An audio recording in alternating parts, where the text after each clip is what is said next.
Okay, ladies and gentlemen, boys and girls, welcome to the stream. Apex Valkyrie with the Wit class stays winning. It's true. Nick Costanza, I want to see some blood sports. Well, we'll see how it goes today, right? Sue Walder, 1618 easy emoji. Hello. I'm excited. I hope you guys are. We got our first guest coming right now. So let me switch over. Hey, you're live, by the way.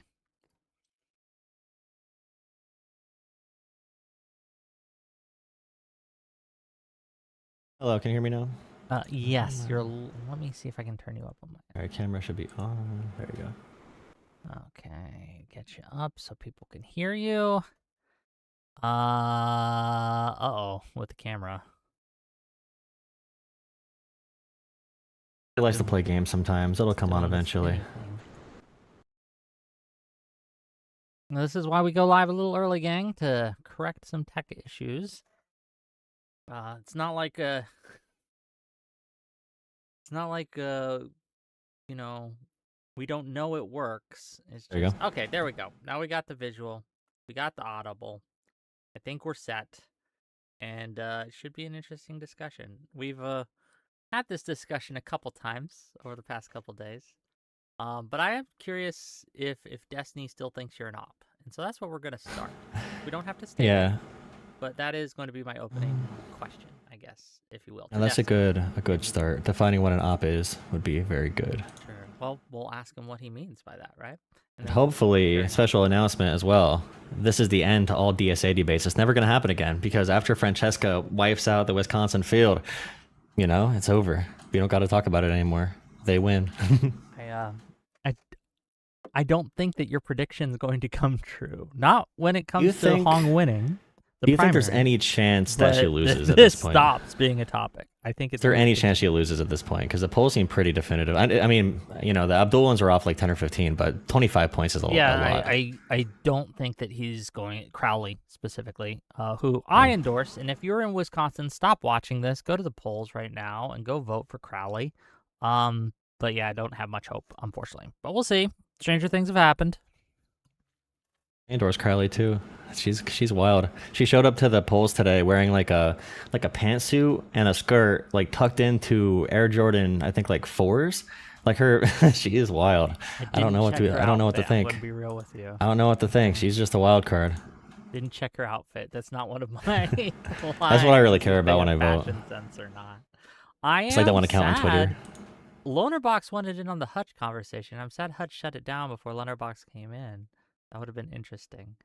But to my audience, I went around. I did the tour today promoting this conversation. We went to Hutch's stream. We talked with Hutch.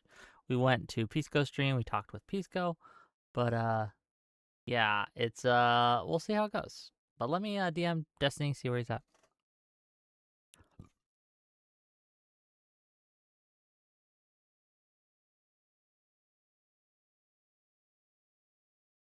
I saw him watching our debate from yesterday.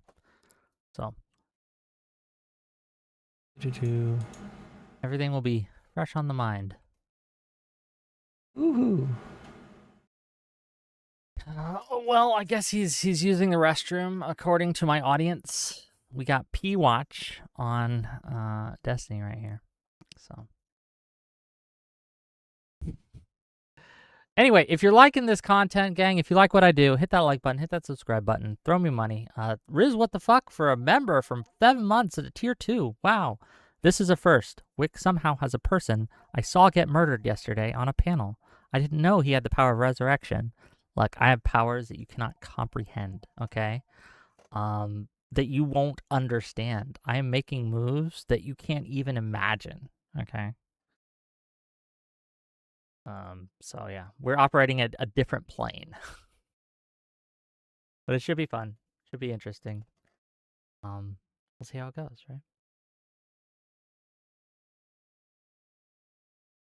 How you doing otherwise? How's life? Amazing. I love talking about the DSA. And all the DSA wants to do is give America healthcare. And I don't know why people have such a big problem with them. I can't tell if you're baiting me. Okay, we got our guests in the chat. We got everything set up. Welcome, Destiny. You're live, by the way. Thanks for warning me. Just making sure, right? Okay. Well, welcome. One and all to yet another episode of WIC TV. It's a cross-ideological space where we come together to talk about issues both political and serious, from the silly to the political and cultural, from the silly to the serious. We're going to have an interesting conversation today. Destiny, you made a tweet a few days ago, and I'm going to read it back to you, and I wonder if you stand by what you said. In a quote tweet to our interlocutor Jolah here, you say this: "Okay, never mind. I think this person is an op, lol.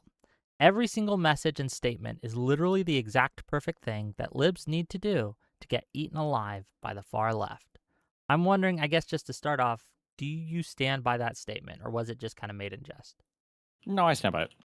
Okay, what makes you think that Jolah here is an op? And what is an op in your mind? What is he doing that you find to be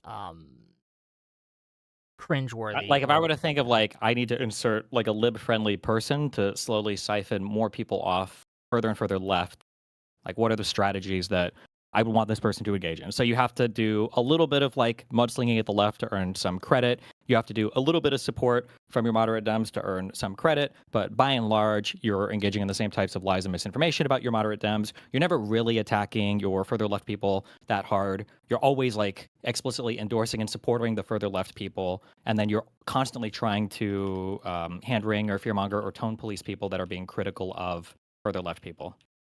Like, that would be, like, the ideal plant, I guess I would Jolah, say. how And I do feel you like how do you respond to the allegations? I'm going to give you the floor. Go ahead. I would say that recently, for issues that are kind of connected, kind of disconnected, and I am not talking about the personal issues that Destiny has with these online communities when I talk about this, but I do believe there is some sort of radicalization here where you have peace goes, anti-Semitic now, soy pills, a socialist sweeper, Josiah is completely just disconnecting from all of GGG. DGG, and it's just like it's at the point where you need to have some contact to other communities to influence them, and it's very concerning to me that Destiny has no confidence in the ability for liberals to do what he's describing the left does to liberals, but for liberals to do that to the left. And I'm somebody, which I don't blame anybody for not knowing my entire track record or anything, because I'm not very big on YouTube or in general, but I have criticized Hassan Piker heavily, for example, about being pro-Russia, attacking Crimea, saying they're ethnic Russians, repeating blatant Russian propaganda, doing propaganda for Mao and the Chinese government. So I have all these similar criticisms, but like individuals like Adam Mockler, I understand the pragmatic solution to build my coalition and to move Democrats in a better direction. And I think that's the primary disagreement that we're going to be having here. Okay, you got a response to that, Destiny, or? I guess there was one part of that I didn't understand, where you said that I don't trust liberals to do the same thing that DSA types are doing to liberals. But could you expand on that statement? I don't understand that. So I remember back when Adam Mockler spoke to. Am I still connected? You guys just okay. We're all good. Back when Adam Mockler spoke to Hassan, and some dumbasses in your community, which no offense to you, but I think you might have been upset as well. They were like, "Why is Adam Mockler not going hard on Hassan?" Now, in my opinion, Adam Mockler is very intelligent. I think he's probably like the young LeBron James of liberal politics. I think many of us agree. He knows that in order to vie for influence in our coalitions and a competitive coalition, which we need to operate, it's difficult, but we need to operate that. He needs to not go out and just be like, there's not going to be a big, you shocked your dog with the power of Zeus and you are terrorist and you are whatever. That's never going to happen. If anything, most of Hassan's fans, which you agreed with me a few weeks ago when we chatted, they see themselves as normie progressives. So when I see someone like Adam Mockler make that pragmatic decision to not go scorched earth with Hassan, I see very clearly the role he wants to play and the strategy he's using to get credibility with Hassan's fan base. So whenever there's a flashpoint, so whether it's an election or another big controversy or another October 7th or Ukraine or whatever it might be, then Adam Mockler has legitimacy with Hassan's audience, where he can be convincing to Hassan's audience and pull Hassan's viewers away from him way more effectively. Like, I think you have little to no impact in that arena. And people like Adam Mockler, Josiah, Pisco, you can argue they're good or bad at it, but I think that is the role they are trying to play, and myself as well. But your community assumes all of us are either useful idiots or, you know, you don't think we can be effective in doing the reverse of what socialists do to your community. So the reason why I would say that they can't do the reverse is because you won't let that happen. So there's two easy questions that I can ask you. So the first one is, if Adam's fans watched the conversation that Adam had with Hassan, and if Hassan's fans watched the conversation that Adam had with Hassan, who's more likely to be pulled in the other direction? I believe that in the real world, Adam Mockler... I'm just saying in general, fans of these people, not like in the real world on CNN. I'm just saying... More towards Adam Mockler, for sure. Okay, I think you're 100% wrong. Have confidence in liberals, you don't. That's the issue here. You want to act like we lost already to DSA. I don't agree. Okay. Is that what you think I'm going to say? I'm going to say I have no confidence in liberals? What do you think I'm going to say? You'll probably say that we have liberals go on these shows. They are not antagonistic. Meanwhile, the left can be antagonistic towards us as much as they want and have endless charitability. And when we do the opposite, they just shun us. I assume you're going to say something along those lines. Nice. Okay, that was good. So a more correct answer did exist in your mind. You just decided to say the retarded one. That's fine. So Hassan has prepared that conversation. Hassan does not openly and blatantly attack people who are friendly-ish towards him. He's very explicit and very clear to that in his audience when he says things like, "Oh, like, I think Brian messed up here deleting this tweet, guys. Like, I think that, but he's not an enemy, guys, right?" But for people like Hutch or like Lonerbox, he signals these people are full-on enemies. You agree that Hassan does that signaling very explicitly, right? Or do you? 100%. Okay. So in a conversation where Hassan has already signaled to his whole audience who Adam Mockler is and, you know, how to treat Adam Mockler, and when Hassan is the one trying to control the pace of that conversation, which he did halfway through, he was like, "Bro, why are you trying to debate me so much?" I don't see how a Hassan fan watching Mockler is going to come away thinking like, "Man, this Adam guy made a lot of really good points." Like, they already know all the points that Adam's going to make. Hassan does a huge engagement already with like lib-left media. His fans already know all of those people and all those arguments. Adam Mockler's fans might not have dipped in as much to the far-left Hassan types, but it's not like Adam Mockler's position in that debate was significantly removed from the positions that he actually has. But Hassan was made a lot more palatable in that debate than he would be watching terrorist attacks and cheering them on Twitch.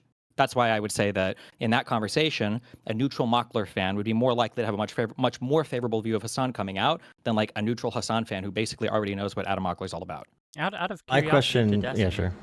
Just real quick, out of curiosity to Destiny, what is there anything that Mockler could have done in that conversation to change that dynamic for you, right? Like, is there anything? I mean, it depends on what Mockler's views are, and it depends on what he's trying to accomplish with his audience. But I mean, I would want to fixate on some differences because there are beliefs that I think Hassan has that are beyond the pale for what I would want in my political party, and I wouldn't want my audience to be falling into those types of, I guess I don't know if you call them radicalization traps or whatever else, but I wouldn't want my audience to like think that I'm supportive of that. That's fair. Sure. You had something to say, Jolah? I just wanted to ask that question before you went through. Yeah, so it's very important to distinguish what are we using to measure our units of success. So this can be, you know, online followers. It can be a media environment that we're influencing. It can be a vote total. So for Adam Mockler, I believe that litmus tests that reside in demands that result in real world changes. So vote blue no matter who, for example, I think is a huge tool for liberals, which my response to you initially was that it's a very dumb idea. Just going back, sure. Do we disagree with my take on how I view the neutral Mockler fan and the neutral Hassan fan viewing like that debate?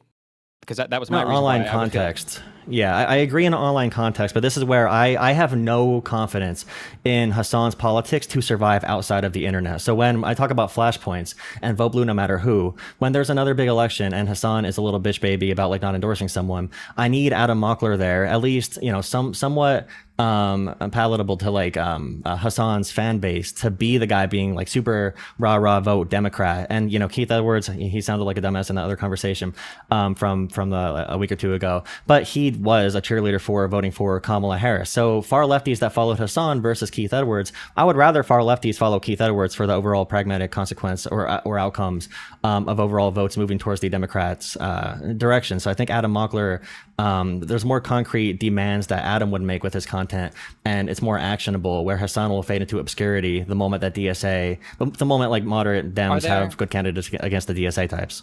Sure. So then the second question, because I said I would have two questions regarding that. Well, so the first was the performance, where I feel like a neutral viewer of both fans is going to be more pulled towards Hassan afterwards. They're going to get a more palatable view of Hassan.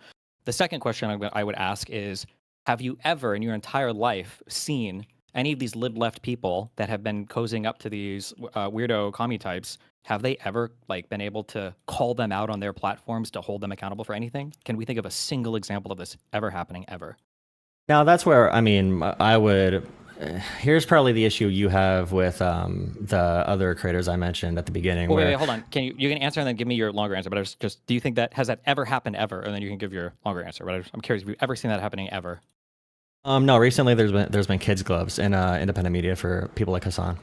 So it did happen in the past, or because you said recently, implying it's that a relatively new phenomenon, so I haven't seen it yet. So it's never happened. Okay, and then go give me your longer answer. Well, I could probably prepare if it never happened. I think that's where the real world consequences did smack the left back in the face, and the left can take a back seat when it comes to real life organizing and politics. And a lot of these DSA elections I view as flukes. So how transferable is Hassan's political movements into the real world? I would argue not very much, but Adam Mockler would be more effective in moving people his direction. Now, when we talk about how we approach these independent media platforms, if you see Pod Save America give Hassan an easy interview, and the portrayal, let's say someone from their fan base goes on your video, and I think you called him like a mindless, dumb fuck idiot, like that one guy, like John Favreau or something, because he was like cushioning the blow for the questions he was asking Hassan. If a Pod Save America fan goes on your channel, or if a Pod Save America, if one of them looks at your channel, they are very there's a very little likelihood they'd ever invite you on to their platform to have a alternative opinion. And when you are on platforms like the Bulwark, after you talk to Tim Miller, he was talking to Pete Buttigieg about tankies, and Americans don't even know what tankies means. I'm not sure if you were the main influence for Tim Miller talking about tankies, but that type of language is not transferable to real politics, and I just feel like there's better ways to attack it. I have I don't know. Every part of that was meaningless. I don't know what that was even responsive to. When you talk about like Adam Mockler can have more reach in the real world because of the networks he's on in his messaging, I agree with that. Nothing about that requires him to cozy up to commies. He can do all of that without doing that. So I don't know what is he cozying up to them, or just keeping the possibility for like coalition, like an off ramp from like keeping the off ramp available of what for he's Hassan doing. fans. I'm just saying that if Adam Mockler never contacts far left communities, nothing changes about his reach at all. He doesn't go on to CNN or whatever to talk to Hassan's audience. He's not getting big new reach talking to Hassan's audience. All of those people probably know who he is anyway, but they're much further left. And then even when you're bringing up other people, you brought up that Keith Edwards guy, and you're like, well, he was a Kamala supporter. Yes, you can find these people, but I feel like sometimes people try to cite these as like, well, these guys are part of a broad coalition. But no, I think you're just finding a bunch of people who are more radicalized, who have been more moved down the pipeline because these systems are working. Like, yeah, he used to support Kamala. Now he's a fucking super DSA far lefty type. That Umish voter guy that everybody's so mad about or whatever, whether they're mad about the guy himself or mad about me for spotlighting it so much, that guy was also like a McMorrow supporter. It looked like, and if you dug more into his past, he seemed like he was a little bit more moderate. But like a lot of these people become super radicalized because of this one-way system we have where we can't really critique the far left that much because a whole bunch of people like you're going to say, well, I don't really think it's effective. And for the far left people, I don't know. It seems like they're gaining more popularity. It seems like it's working decently well for them. Yeah, a question I had for you, Jolah, right? Because you mentioned that I tell me if this is mischaracterizing your argument, but you seem to be arguing that if we are mean or if we are too mean or cross the threshold of meanness towards people like Jon Favreau or other people we feel are running cover, right, for the left, that they will not come to our show and that it'll limit our reach. Is there any conditions where we can be mean to these people, right? Like, is there a line that they can cross where it's now acceptable to be mean to Hassan or someone that is running cover for Hassan, like, say, I don't know, Jon Favreau or Pisco or Josiah or whoever, right? I agree there are times to be mean, but I would not do anything that is terminating a possible relationship. So we're in a Can you give me an competitive example coalition. of a time to be mean? That would be okay to be mean in your mind. So I might make a video about, I have a lot of Hassan and Destiny fans in my chat, and I have moved both of them, in my opinion, to the middle of like progressive and more like a pragmatic liberal sense. And the Hassan fans will come into my chat and talk about like, you know, Hassan wanting healthcare and just being a normal progressive. And I'll say, you know, buddy, I really don't think it's good to, you know, be pro the authoritarian Chinese government. And you might think it's dumb to be that light on people, but it also keeps people's minds open. You could be stern and be direct about your criticisms of someone without calling someone, like if I'm working on a job with someone that I know I need to work with in the future, if I call them or their boss a dumb mother effer, lunatic piece of shit with a terrible family background and whatever, some things are going to be so beyond the pale that that rhetoric is going to cut me off from ever having influence in that community. This is totally non-responsive. If the conversation is just like, is there a certain rhetoric that I engage in that's really radical and cuts me off from certain audiences, that like I would almost certainly grant that that's probably true. It's the way that I market myself online. I'm not saying that. Do you think that I'm saying that every single liberal needs to say that Hassan is a dog-shocking sex freak? Oh, I'm saying that your audience is getting the sense. Are we just talking about just my audience, or is this about like the broader like lib left discourse versus like socialist discourse? That's the issue, is you talk about marketing yourself online. I'm talking about pragmatic action, and your audience does not follow pragmatic action, in my opinion, if they're going to be kicking out Pisco and Josiah, and even myself, someone who criticizes Hassan and the far left all the time. It's pretty ridiculous. It's not very conducive to coalition building, and this is a long battle of vying for influence in the Democratic Party between coalitions. That's why Vote Blue No Matter Who was so important, because that is the guiding principle. When it all comes down to it, like William Lawrence won in Michigan. He's a far left DSA Sunrise Movement candidate. He already, and he won because the field was split between two like more moderate candidates. He already, right when he won his primary, endorsed Hakeem Jeffries for the House. That signals to me that they are not seeking to destroy the Democratic Party. Anyone that is not seeking to destroy the party, who wants to compete aggressively within it and still move it forward, we need to be making some peace and working with them. What does this have to do with the question that I asked? Because, so if we have 100 Hassan viewers or 100 progressives or 100 members of DSA is largely going to be younger people. They have the ability to change over time, believe it or not. Many people want to join the DSA. I see DSA posts often saying, can you please join and help us moderate the DSA if you join? And you probably think that's a commie trap or whatever. But if you have 100 people who follow that kind of politics, and your message, are you seeking to influence anybody who's a member of the DSA to leave it, or are you just here to like yell about them and make people not join the DSA? My goal is not to de-radicalize DSA members or like hard like believers. No, that's not my goal. My goal is to strengthen liberal arguments and call out the further left stuff that's like growing and cannibalizing a part of the party. So my function that I see myself serving right now is strengthening the lib left resistance against the infiltration from the far left element. I'm not trying to de-radicalize DSA members. Okay, I would argue that when I try to go into this, I'm trying to explain the thought process that someone like Josiah like also shares. I think him and I are very aligned in this, where it's very complicated to orchestrate and to be a part of a competitive coalition like this, where you may say, if there's 100, more far left progressives, maybe your message can reach to 1 through 5 of them because of whatever reasons, because of the media landscape, because of your reputation, whatever that might be. But for Josiah and Pondering Politics, and he doesn't comment on, he's definitely not going to come out on the left moving forward. Let's say he can move 30 of them over or 60 of them over of that 100.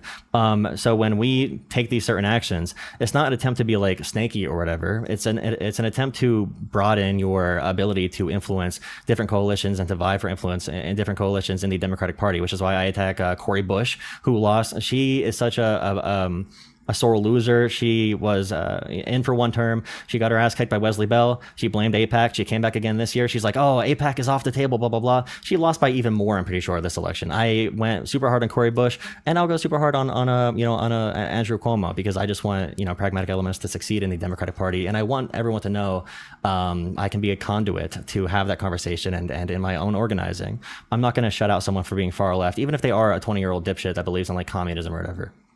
You have no life. Okay, that's fine, but so again, nothing you said was really like you don't have to shut out like 20-year-old commie DSA type people, especially people who are just followers of other content creators.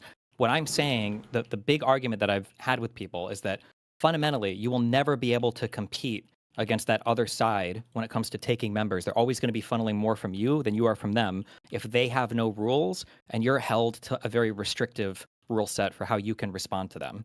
So for all the times you keep saying, well, my goal is to show them something better, my goal is to convert them, blah, blah, blah, my answer to that is always, you're never getting an example, or you're never going to get an opportunity to do that. That's why I ask, like, can you think of a single example where Josiah or Peace Corps or anybody has been able to go onto breaking points or has been able to go onto any of these far left areas and call them out? And I know the answer to that is no, because I know how they operate, and they never will. That'll never, ever, ever happen. There will never be a time where Pisco or Josiah are having like a big argument, substantive argument with Kyle Kalinske or Crystal Ball. I'm 100% confident that will never happen. But I agree with you that. can say otherwise. Okay, then in that case, bad. then all you're doing is facilitating an audience transfer to that further left area. Because what it looks like, and what the average person's perception that engages in these spaces looks like, is it looks like the left people who are me are like pragmatic, maybe left people, but like the better morally pure position is the further left position, which are like the Hassan type. That's like the impression. These guys are the ones who are like idealistic and they really want to do the best they can. And I guess sometimes we have to make these like dirty moderate deals if we're just trying to get some stuff done maybe, but like the better position are the further left people. And then that's reinforced by the fact that they can infinitely attack people to their right and then never really get attacked by people to their right. And that one-way transfer is just not possible. This is why I say there are no coalitions with people where the attacks are only one way. My goal is to have Democrats beat Republicans, and also to have Democrats elect Democrats who are able to sustain powerful liberalism and to correct the faults in the system right now. So when we have the DSA, I do not agree. The way you speak about DSA, I would assume they are so powerful and subversive. They're in every corner of American politics. And you said about Keith Edwards and myself even, that's exactly what I would say if I was trying to subvert the party. Oh, don't worry about the DSA. They're tiny. They are tiny. I'm very confident we can overpower the DSA. I'm very confident Daria Eliza won't be around long. I'm very confident Francesca Hong won't be around long. All of our top leading Senate candidates, whether it's Turek in Iowa, whether it's Ossoff or Tallarico, the only one that's more further left is going to be El Sayed. And even he describes himself as a capitalist, and he's moderating. He's forcing the more socialist types to moderate on issues like Ukraine already, saying that it's conditional aid, and Ukraine fits those conditions, so we're going to help fund Ukraine. And Dylan Burns is a fantastic example of someone who is in it. He's in it with a lot of these progressive lefty types. Dylan Burns is the perfect example of someone that picks an issue like Ukraine and uses that as their key point, their driving point, to have a litmus test in the real world, not like, oh, do you think Hassan shot this dog? But in the real world, to have pragmatic political change. I just don't agree the DSA is that big and scary where we need to worry about, we go on Crystal Ball's platform. I think we can really only benefit from that. I'm not seeing it, and the top presidential candidates are all moderates. Maybe AOC is like 4th, 5th, or 6th with like 10% of the vote. I'm just not seeing that. They are successful in crafting the online media conversations, but in my concern of democratic politics, I just don't see the success that you see from DSA. Okay, you said you're 20 years old? 21? 26. Oh, you're 26. Okay. Have you ever heard the word MAGA in 2015? No. Okay. So these people didn't exist at all. Obviously, Donald Trump becomes very popular and then kind of fosters this new movement in the Republican Party. I don't think this argument of like they're not popular now is a very compelling one, because one, they seem to now have a coherent political program that involves a media apparatus. And then two, they are becoming more popular, right? You agree they're more popular now than they were 4 years ago or 8 years ago, right? Slightly. Slightly? Yeah. I wouldn't say it's a huge jump. You don't think Mamdani represents a huge entrenchment of DSA type power? I think AOC already represented that. Mamdani is the only, he does have the ability to push it further. I do agree with that. I think the executive of New York City has more of an entrenchment power than a representative in Congress who, to get anything done, has been forced to moderate quite a bit and I would argue is significantly less popular today than she was, especially when she was first elected. So I think that they have become more popular. They do have a coherent political program. They do have a media infrastructure that supports them. And now they've entrenched themselves in at least one office, potentially multiple after this midterm cycle, where they'll be able to hold the door open for other people. And I don't see, and this is the argument I've made a million times, is I don't see people on the lib left having the ability or competency to push back on these people at all, because there are far left people that say you're never allowed to. And then there are people like you that say they're not a big deal. When I'm curious, what would be the marker for when they would be a big deal? When would you be concerned where you're like, okay, well, we need to dedicate like 5% of our media time to talking about this far left wing in our party? I dedicate 5% of my media time talking about it. You Was dedicate I like asking 60 about or 70. your coverage directly? Did I No, ask but- what would it take? Okay, so we're talking about in general, so like the Josiah and the Pisco types, right? What Justify would it your take- amount of coverage, maybe like 5% of Congress, not No, less no, than no. 1% that they are right now. I'm not for my amount of coverage. I'm saying to like criticize them 5% of the time. What did I say with Josiah? Maybe for every 100 anti-Trump videos, you have like one anti-love video. These guys will basically that was never. my saying, but fair enough. You're still stealing valor here, Destiny. But go I ahead. feel like I said it first and you stole it from me. You didn't really. But That's regardless, not true. I tweeted it out. You may have read my tweet, but anyway. Sure. Hold on. Also, a lot of these interjections you're giving are in bad faith. Just because I'll ask this question. Do you think that I'm telling Josiah and Pisco that they need to cover the left like I do, as much as I do? Have you ever heard me say anything remotely like that before? No. Okay, so I don't know why you're saying to cover them as much as you do. I've never given that prescription. My issue is that they are never able to do it. And it seems like they basically never do. And then they're giving reasons why, and you've given reasons why they never should. So that's my issue. So at what point is the DSA large enough that maybe they should cover them 5% of the time in their coverage? If we have a strong, it'll be large enough when we have enough DSA members to say things such as they're not going to be following the line of like Mamdani endorsing Jeffries. Once they say they want to destroy the Democratic Party, which I think there might be one who wants to destroy the Democratic Party. Other than that, we need to compete for influence in the coalition. And when we talk about like overall media coverage and time covering them, I agree like we can do more to cover them, but the real factional fights happen in the primaries, and you guys barely paid attention to the primaries until they were pretty much already over. Zoran Mamdani, the mayoral primary in New York, if you really think about that flashpoint, like if Zoran Mamdani had a real competitor that was not Andrew Cuomo, none of this would be possible. Do we agree that Zoran is like a huge gateway for what's happening right now for DSA, for these other like DSA members from New York?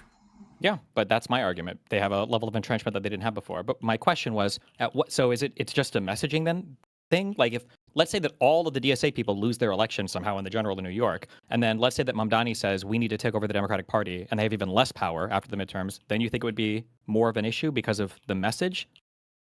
I have confidence that reality will conflict with them, and it always does. They either crash back down to earth or they will be out of Congress. I don't think they'll be around very long. Or they'll have to, like, Zoran Mamdani had to keep Tish, the police commissioner of New York. She's like the biggest, like, pro-Israel, like, billionaire-backed, whatever, like, everything the left hates. He forced the DSA into submission to accept her for pragmatic political reasons. I think that's a sign that their power is very limited. Like, what has Zoran actually been able to get done? Well, he endorsed 3 DSA candidates, one that everybody fucking complains about, and all of them very handily swept their primaries and are going on to now be members of Congress. I would say that's a pretty big deal. Okay, if a DSA candidate wins a competitive seat anywhere in the country, I will be worried if they win a competitive seat someday. Do you consider the Wisconsin general election for governor? Is that like a competitive seat in your mind? So or? that'd be a sign of Francesca Hong that we'd have to be very, very staunchly in the coalition, but also against her. So I would say that it's a completely harm reduction for her. So I do agree that's the biggest blip that we can see right now. Wait, I don't She's a understand terrible what that meant. candidate. So do you think then that it would be worth, like, when do we cover her negatively then? Would you argue that we should cover her negatively in the general? If she wins the general election and is able to be a popular governor, then I think it'll be a serious discussion. But I don't see that happening. I mean, I don't have much confidence that'll happen. I don't know why you keep saying I don't have much confidence that'll happen. I'm not asking what your confidence is that'll happen. I'm just curious where the line is for you. Because if it's Mamdani is in one of the most powerful political positions in the United States, right, second to President. I mean, the mayor of New York City is a huge political office. So Mamdani is there. We might have a governor in Wisconsin that it might be DSA aligned. Once she's governor, we can talk negatively about her. So so if I started to, or if Josiah or Pisco or other people started to give negative coverage now of the new democratically elected Democrat Party governor of Wisconsin, that would be okay? You wouldn't view that as like just furthering party infighting? Eliminate the threat of MAGA first, and then go ham on her. Is my position. How does that eliminate the threat of MAGA? Wouldn't you be encouraging Have her win the MAGA? election first, and then go after her. Well, but then what? Then somebody's going to have to primary her, and then there's going to be another general in the future. No, like wouldn't hurting her necessarily help the opposition party in the next election? I don't think she'll be a successful governor and win her next primary. I think that's a big evaluation to make when you consider the future success of these ideas. I do not think she's going to be popular. I think it's a mistake that she's even in the lead. The candidate was going to kick her ass, but her one of her campaign advisors or workers like double counted all the donations and lied about where the expenditures were going. They were doing huge campaign finance violations. But Francesca should not even be in the race right now. But all the good candidates dropped out, had scandals where like Mandela Barnes had a scandal where like a former staffer said that he abused their power dynamic and they hooked up, so he had to drop out. The other woman had the financial issues, and then Crowley is the only option. And I know we were joking about that last night about how I was joking about it, how he joined back in the governor's race because his wife saw a bird sent from God, a message from God, and he's not polling very well. So it's a mistake. It's not like a huge example to me of the system working when all of the Democratic Party's presidential candidates, 80% of that or 90% is going to Pete Buttigieg, John Ossoff, Gavin Newsom, Kamala Harris is leading the polls. And a Democratic Party like that, maybe if there was an actual DSA candidate even polling, other than AOC at like 5 or 10%, we could have that conversation. But all of our Senate candidates are very, I'm just very confident in liberalism. I'm very confident in the political reality that no matter what arguments they make, no matter how much online domain they have, when shit really hits the concrete and we get on the run politically and elections come and go and 2028 comes around, I do believe I have trust on liberals that we're going to be able to pull it through. And I just think liberals are focused on destroying MAGA right now. And once MAGA loses the midterms, I am 100% on board right after the threat of MAGA is gone. To start up this conversation again. Okay, I just don't feel like I feel like you're just trying to hand wave away everything by saying like, well, I don't think these people will ever be that popular, and you're not engaging with the reality that they are growing more popular, that their media is quite influential. Do you agree that their media is far outsizing the power that they have like in actual political office right now? Yeah, the media makes them seem way bigger than they are. Okay, which I would argue is problematic because it helps their candidates and it hurts our candidates. Right, the mainstream. We treat them like a boogeyman. We help them get more popular by bringing up their Twitch streamers whenever a candidate loses or wins. Really? Then why is it that they keep attacking the lib left for bringing their candidates up? Wouldn't they welcome it? I would say that right now, whenever like you have the race in Michigan and a Democrat says, I can't vote for Abdullah Sayed because of Hassan Piker, the boogeyman, that's probably going to help aid in Hassan's image growing. I treat them like kids. I treat them like they're kids who we handed like a game controller that they can't really play. Do you think that's how the yet. average Michigan voter is going to feel when clips of Hassan's insanity start getting repeated on news cycles of him talking about, supporting Hezbollah and everything? Do you think that's going to be the average feeling of a Michigan voter in the general? I think Abdul should separate from Hassan for sure and should denounce him, but I'm not convinced that Hassan Piker is going to be a big impact in this election. I got you. That was not responsive at all. So I'll try again. Do you think that the average Michigan voter is going to feel like Hassan is just an irrelevant boogeyman when there are clips of him and El Sayed being buddy-buddy, and then the stuff is being played of Hassan, like watching terrorist attacks and supporting it and talking about how it's better when rich white women are getting raped instead of middle-class or working-class white women? Do you think that they're going to be like, oh, this guy's just a boogeyman, ha ha ha, like this isn't influencing our opinion whatsoever? Yeah, I think Abdul is going to need to separate from Hassan. I don't think it's going to have that much of an impact, though. Okay, so then it's not just a boogeyman then, right? It's substantive, right? There's a real thing there that it's going to be damaging. When we get to the overall point of the conversation here and we talk about competing for influence in the Democratic Party, and we have creators in the space that we want to encourage to be better, that I don't want to jettison from our political angle. My goal here... Because you keep saying this, and I keep challenging your point. I love what you're saying. I think that I agree 100%. It would be cool if we were challenging creators to do better and be better. But the fundamental issue I've always had with this is I don't want to be in a political coalition where they're allowed to attack me and I'm not allowed to attack them. Because if that functionality exists, then the function that you're talking about the sides strengthening each other, that never happens. That's why I keep asking you, is there a single example of a Josiah or Pisco type person ever going on these shows and fighting against the far left points? Not only is there never an example of it, Pisco said he doesn't have to go on to even do that. He said he'd be fine going on Fox News and never challenging their narratives. So in that case, every time you keep saying they're going to make our candidates better or this fight is good for us, I would say, no, it's not, because there's no fight. It's just a one-way backstab.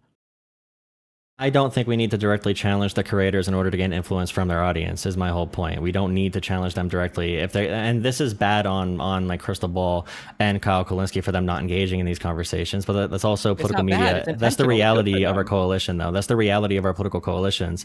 No, it's not. We have When has Democrats that right ever been now the reality of our coalition? not engaging at all with Kyle Kulinski or not engaging at all with any of these audiences. Do you think that's an option? Disengaging completely. You wouldn't favorably engage with them, and you'd give them negative coverage. When we talk about Democratic voters, if they see Kyle Kulinski favorably, if I want to influence a Democratic voter and they think Kyle Kulinski is a nice progressive, he's angry about MAGA because he covers mostly Trump, they think Hassan Piker is just a progressive, will I be able to influence them better if I tell them like their favorite commentators are dipshit assholes, or should I just focus on getting them out to vote for Democrats? What? I don't understand the. I- Neither of there's. You created a dichotomy that's false on both sides. I'm not saying you have to call their content creators assholes, and I'm not saying that we shouldn't encourage them to vote for Democratic candidates. What I'm saying is people should honestly cover Kyle Kulinski and what him and Crystal Ball stand for. That's all I'm asking for. So when Kyle and Crystal, like the interviews that they give moderate Dem candidates are fucking wild. They're crazy. They're hostile as Fox News, if not more so. The Adam Smith interview was fucking crazy. The Mallory McMorrow interview from Crystal Ball, these are fucking insane interviews. Nobody, a complete and total silence from your lib left people about those interviews. I'm saying, why not cover it like they did when Bill Maher, who's an entertainment comedian guy, said, "Oh, I don't know, I might support fucking Vance, and I'm fucking retarded." Why not cover those interviews and show how crazy that is?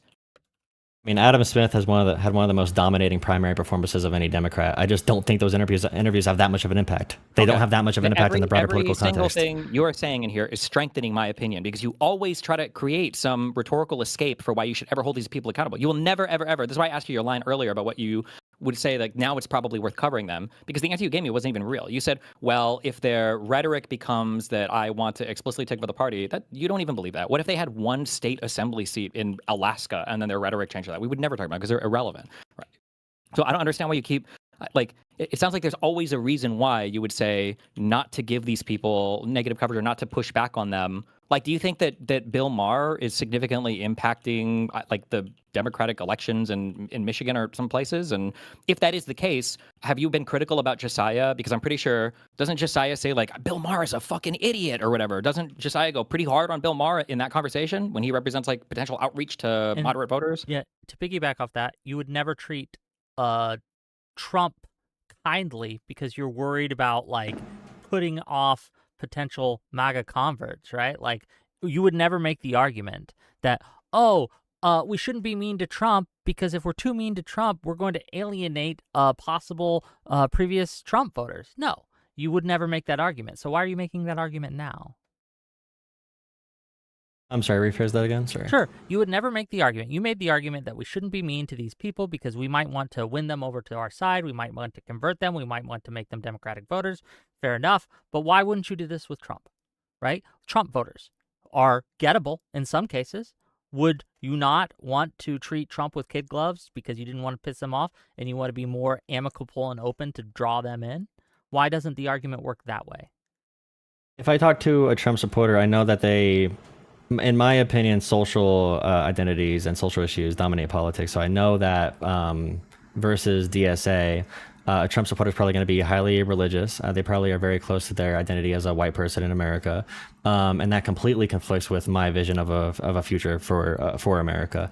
And then when we talk about DSA getting more popular, white religious people conflicts more with your vision than people who are overtly trying to take over the party from the inside, who are pro Marxism and pro-Putin and Stalin? Yeah, because in American history, in all of American history, America has been more geared towards white religious men dominating politics. George Bush justified Iraq by saying we're going into a holy war. Republican politics has always been primed for cult that's members. Not true One about reason George why, Bush, right? That's not even remotely true.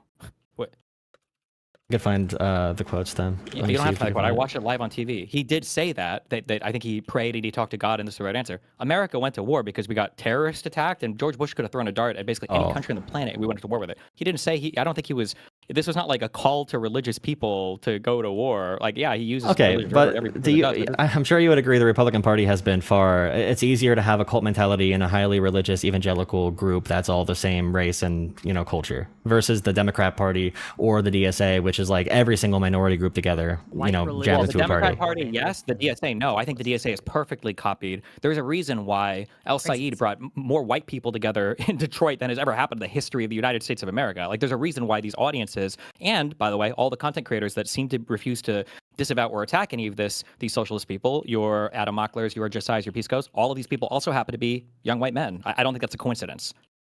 It's why one of the biggest pain points for this DSA types, for people like you included, and people like Keith Edwards, also young white men, were Jasmine Crockett. I don't think that that's a coincidence. I can't think of another candidate who has taken that approach towards their primary opponent that they lost to after promising to campaign for them. That's the only reason why I spoke on Jasmine Crockett. I think Keith don't believe Edwards she ever went way promised to harder. campaign for him. I don't think I've ever seen a quote where she promised to campaign for him. And after she lost, when she was on stage, she said that she'd support the entire ticket and she was going to actively campaign for black members who are down ballot. She never disavowed Tallarico or said she doesn't support him in the general or she doesn't like him or whatever. She just said she was going to spend her time doing down ballot campaigning, but she supports the ticket. She said that explicitly.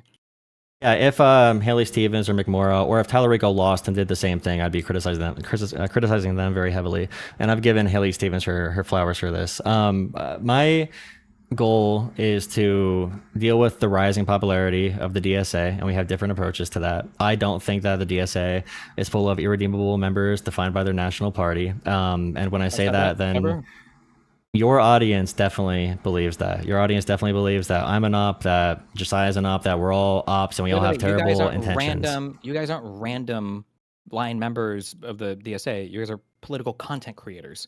So of course it never even gets into their minds that we could be acting in a way that moves people over to liberalism. I don't understand why that is such a hard concept to understand or even to believe in. Because you guys don't message to anybody that you can convert. You only hand your audience over to far left types, right? Even if they were going to adversarial platforms, like if you were to say Buttigieg tries that, I believe you. Buttigieg goes to neutral and adversarial platforms, and he tries really hard to sell a lib-left idea to these people. I think he's trying to convert people. If you were to look at my career talking to conservatives or neo-Nazis, sure, I could say, yeah, Destiny's trying to convert people. But none of these guys are going to conservative audiences. These guys are incredibly harsh to conservative audiences or to independents that seem Trump-aligned. See their commentary on all the Joe Rogan's or the Bill Maher stuff that came up. And then when it comes to the far left people, they have zero impact. They're never going to say anything negative about the further left people to them in the media. So why would they ever convert? The only thing they're doing is facilitating an audience transfer from lib left to far left. That's all they're doing. And you can't show me a single example. That's why I ask, like, what is a single time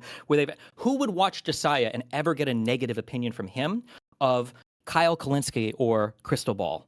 It would never happen. But nobody who watches Crystal Ball and Kyle Kalinske are ever going to see a Josiah clip and think, wow, actually, I think Kyle Kalinski's crazy, and I'm agreeing with this Josiah guy more. That's never going to happen because it's a ratchet where it's always set up so that if you watch Josiah, if you watch Pisco, you like them, and you might actually end up liking the further left guys. For the further left guys, they're always going to try to create that backstop to move anybody to the moderate left position because what do they call them? They say they're MAGA light. It's the single party duopoly. It's all the Apex supporters. Like,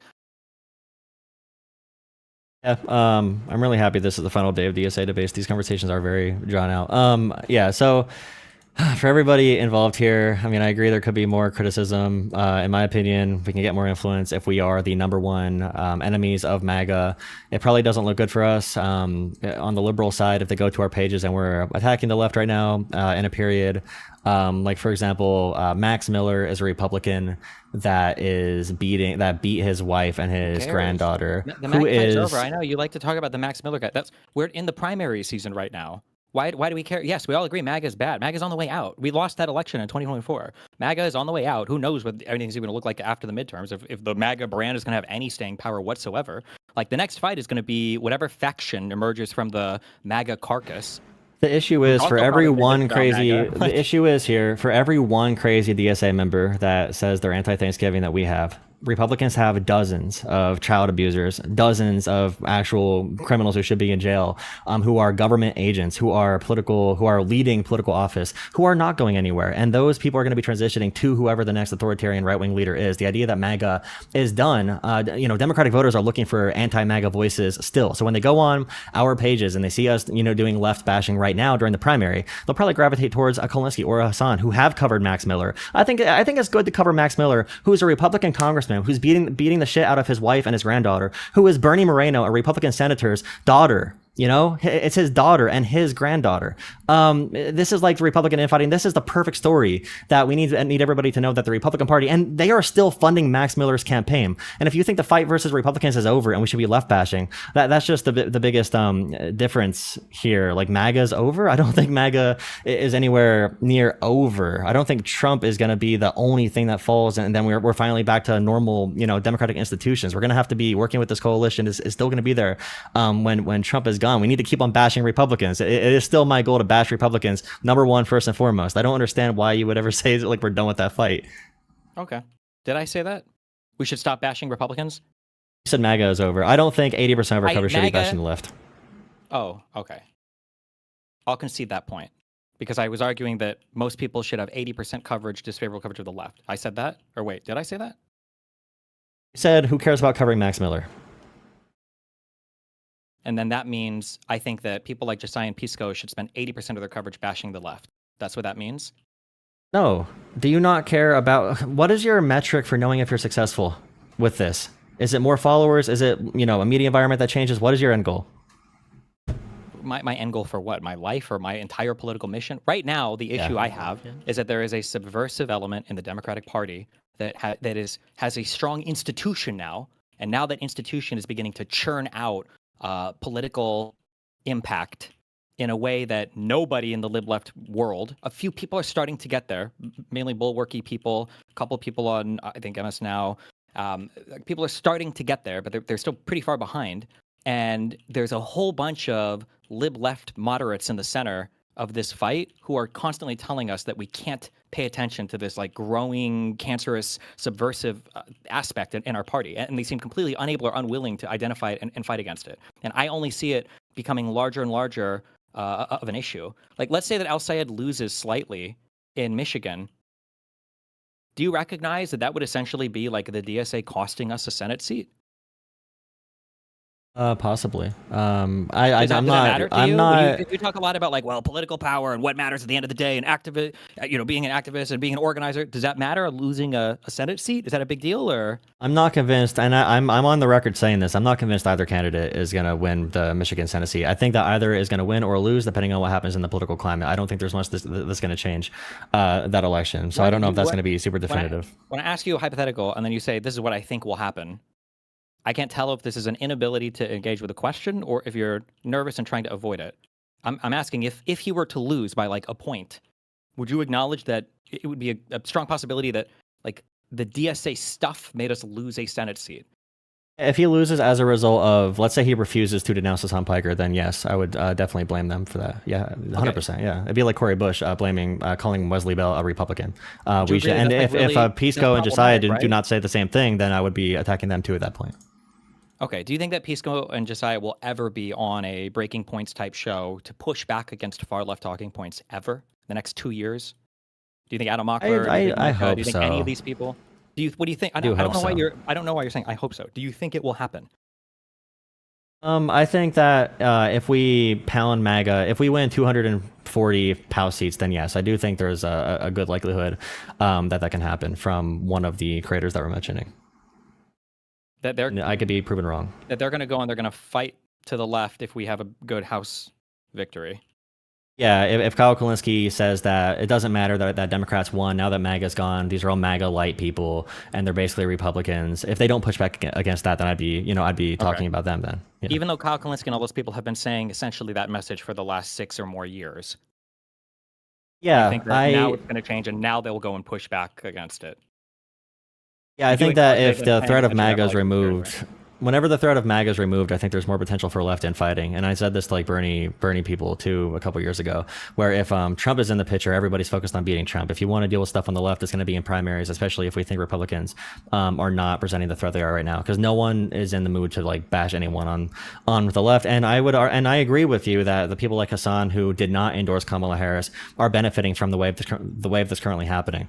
But my argument would be that we have to ride with this like populist wave, guide it into a better direction, so when it crashes, we're not falling off a cliff. I don't We're not having understand our why we entire keep saying the same thing over and over again. I don't know if this is like a program talking point, if we're like in the Rubio robot world. You keep saying this thing of like, we need to guide it and we need to do this. And I keep responding to this saying that no guidance is happening. Do you understand that that's why I keep saying, when will they ever go on these programs and push back? That's why I keep saying that, is because whatever guidance you're talking about is purely, it's a delusional fantasy. It won't happen. It fundamentally misunderstands and misstates my problem with the current environment, in that the far left will only ever punch right. They will never host criticism of themselves. It's explicitly part of their political program. And you seem to be hand-waving that, saying, I hope in the future people will criticize them because they built credibility with their audience. The credibility only goes one way. I don't hear any response to this. And then we just like repeat this weird Sure. talking point. A question There for is you, no, Destiny, sure. if I may, right? What would change your mind about your the current environment? Like, you've made arguments that I happen to agree with, that we are in a time where there are subversive elements that are trying to kind of change the party and influence the party and push the party in different directions that are going to be harmful to Democratic Party as a whole and liberalism. What could we see, or what could change that you would be less inclined to feel that way, that you would be like, okay, maybe I was overselling this, maybe this was wrong, etc.? Like, what would we need to see? I mean, my biggest worry that I said over and over again was the inability for any of these people to ever punch left ever. Like, I think that probably the epitome of this in my mind maybe would have been the whole BLM riot stuff, where there was like the riots all over the country. There was the whole defund the police thing that a lot of lawmakers were complaining about, behind closed doors. That there was a lot of radical messaging coming from the further left element of the party that for some reason the establishment wasn't able to accurately push back on, or adequately push back on, like either. Like there was just no way to do that ever, and it always was a disaster for any Democrat that tried to do it. If I was in a world where I saw any of these like lib left content creators, if Pac-Man or Brian Tyler Cohen or Josiah or any of these people, every now and then released a video and they were like, ridiculously unfair interview on Breaking Points with Mallory McMorrow or whatever, and I'd be like, oh, okay, this is. There's like, I see that it's there, like there's a limiting mechanism there. And I would feel confident that if the far left people got more and more entrenched and then more powerful, that mechanism would continue to ramp up, that the immune response would continue to kind of like, kick out, or it would increase, right? We'd have the antibodies necessary to fight the disease. Yeah, there'd be like a response there. Like if somebody got injected with a virus and you saw like 4 days later they had no fever, like my thought would be like, holy shit, this person has AIDS. There's like no immune system or something. Like they're gonna die. This person's gonna die. But if they had like a fever and stuff, you're like, oh, okay, well, there's like an immune response. Like something is happening. Like I wouldn't be worried. But all I hear from these lib left people is infinite capitulation to these far left people who are openly hostile in the most egregious manners towards our political party. Like a statement I've made over and over again is that like the most consequential election, it was the 2024 election, maybe 2020. And both of those were more consequential than 2028 will be. 2028 will be important, but 2024 was the big one. And that was completely fucked. For no reason, too. Like, there was no reason to ever have doubt over who to support there.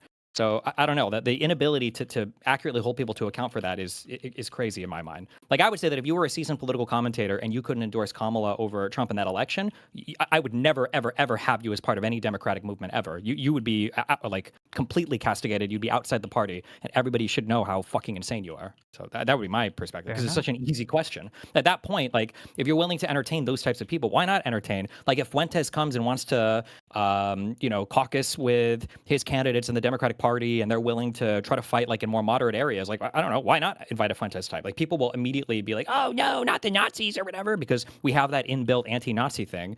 But for the commies, or for people that are intentionally trying to destroy our party, it's like, well, I don't know, maybe we can flirt with them over and over again, because in some hypothetical future they'll all just kind of like fade away, even though nothing indicates that that'll happen. Question for you, Jolah, and then I'll let you respond to whatever you like. So you've mentioned that you personally criticized the left, and you've criticized the DSA, you've criticized people who are on the left that you feel are acting poorly. Is there a clip or evidence or maybe a tweet where you criticize any of the big liberal content creators for not going as hard as they should against people like Hassan or Kyle Kalinske or anything like that? Is there any time you've done that? Do you mean criticize? I criticize Hassan directly, or do you mean like criticizing like Someone I for don't not know going Josiah hard enough on for not going Hassan hard on far them? left? I don't know. Probably. I think I reviewed when Hutch and Josiah were on Crystal and Kyle when that came out, and I probably criticized. I know I was super hard on Crystal and Kyle during that interview. I'm not sure. I forget how hard they went, but it doesn't happen that often because they do not host conversations like that. Okay. On the far left, so it's hard to recently it's hard to say. I'm gonna let you respond to anything that Destiny was saying that you disagree with. Go ahead. And this conversation will keep it will keep looping.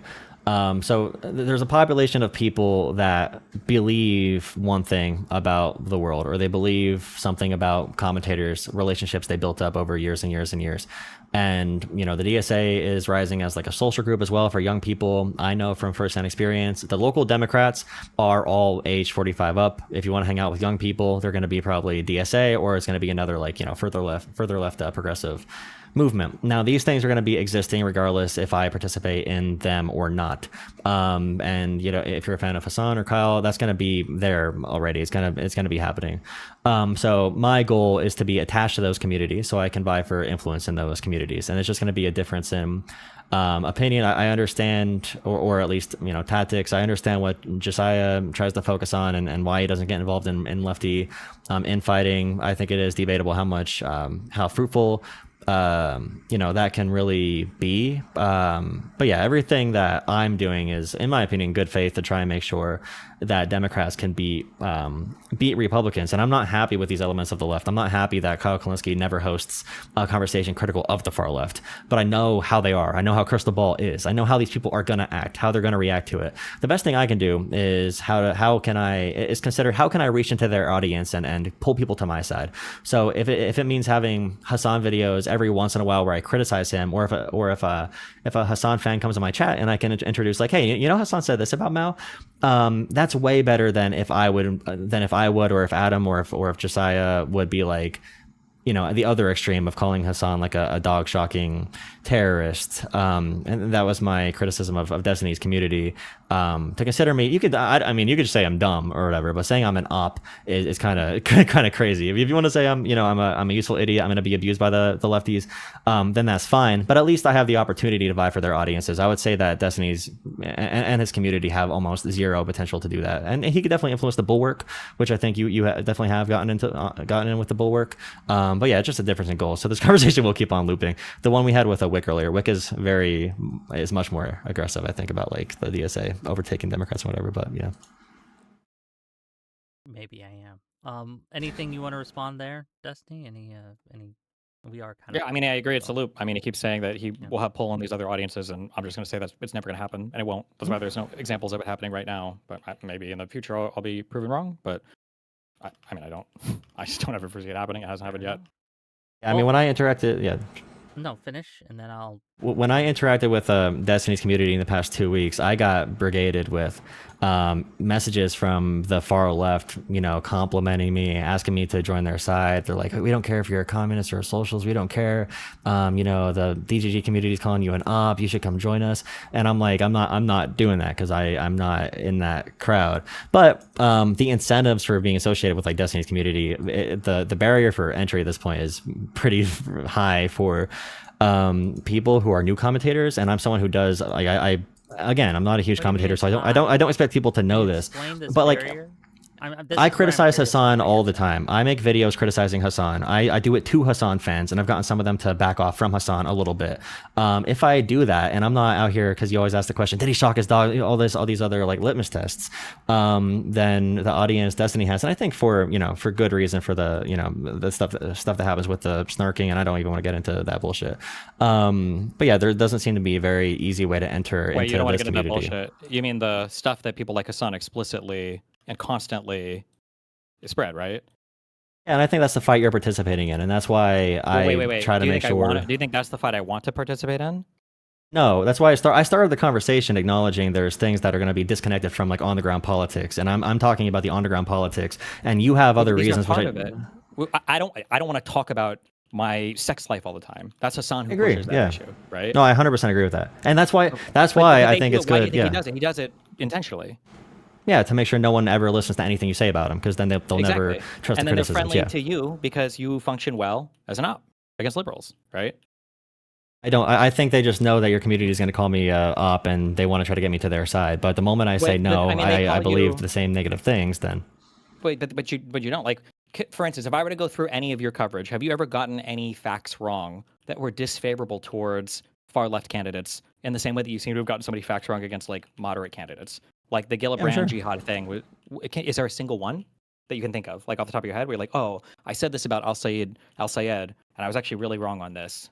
I said like a week ago that Abdul did not commit to endorsing Haley Stevens. I said that on Twitter, and I said I expect him to come out and say this, but I got berated with a comment saying that he did say he would endorse Haley if he lost.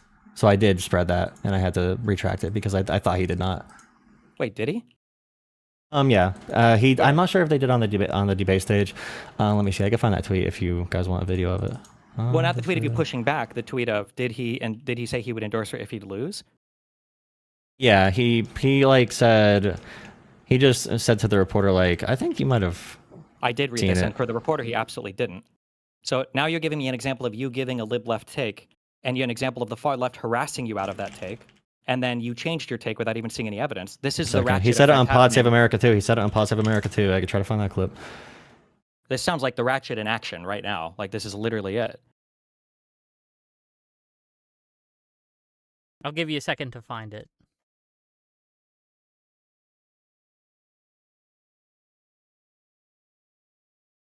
Take your time. In the meantime, let me read some of these super chats while you look. I'll just make a little money here. So £5 from Riz What the Fuck to say, can we get a live fact checker on this? I'm not sure we can trust that all these statements have a factual basis. Well, he's finding the clip now. We'll give him time. $5 from Caramel Cold Brew. For the goal, I want to see Wick's tears. Thank you for that. $2 from Odashara Yummy Yummy Tears. $5 from Hedonic Samuel. We're going to be hearing Republican ads about Hassan until 2028 unless we nip this in the bud. It's Shrimple. $20 from Kier Starmer Fan 123. Pisco hate comment. Josiah hate comment. I will be unalive before I stop being DGG. Vote Mike Rogers. Okay, thank you for the $20, I guess. Quantum Fantasy, member for 22 months. 1930s Germany has some lessons on the small group. Don't worry about it. Well, thank you for that. Any luck on the clip, Josiah? Or sorry. Hey, Jolah. just because we are both Same J. It's a J name. Okay. Just because we both sweep for communists doesn't mean we're the same person. Yeah. So this is a post from Too Raw Too Real, who's a very very liberal account. Even I think he made fun of like Bernie Sanders' heart attack a few years ago. It's in your Discord DMs, yeah. For sure. Yeah, so remember, Destiny said that I was a product of the ratchet effect when I said this, and he said that Abdul did not actually endorse supporting Haley Stevens if he lost. So Destiny right here just lied to you. Or he got it wrong, but it's okay to get things wrong. You can clarify it. You can clarify it. You can clarify it. You said I'm a victim of the ratchet effect. You said I'm a victim of the ratchet effect, and Abdul never did that. So I'm happy you can now clarify. What did I just say? What did you just say? I'm surprised you did not. Wait, how did you not know Abdul said he'd support Haley if she won? How did you not know that? I thought you covered this stuff. What did I just say that was wrong? How did you not know Abdul said he'd vote for Haley Stevens if he lost or support her? I never saw that anywhere, and I went looking for it. It's really surprising. I thought the left was the only ones who are inaccurate with the representation of the center of the party, but okay. I don't know why you're not answering the question. Did he say that? Did he say he would? Yeah, we can clarify right now. I have Wick has the it clip up. he sent me. Let's see if it is correct. Are we all watching so we can all hear? Oh, wait.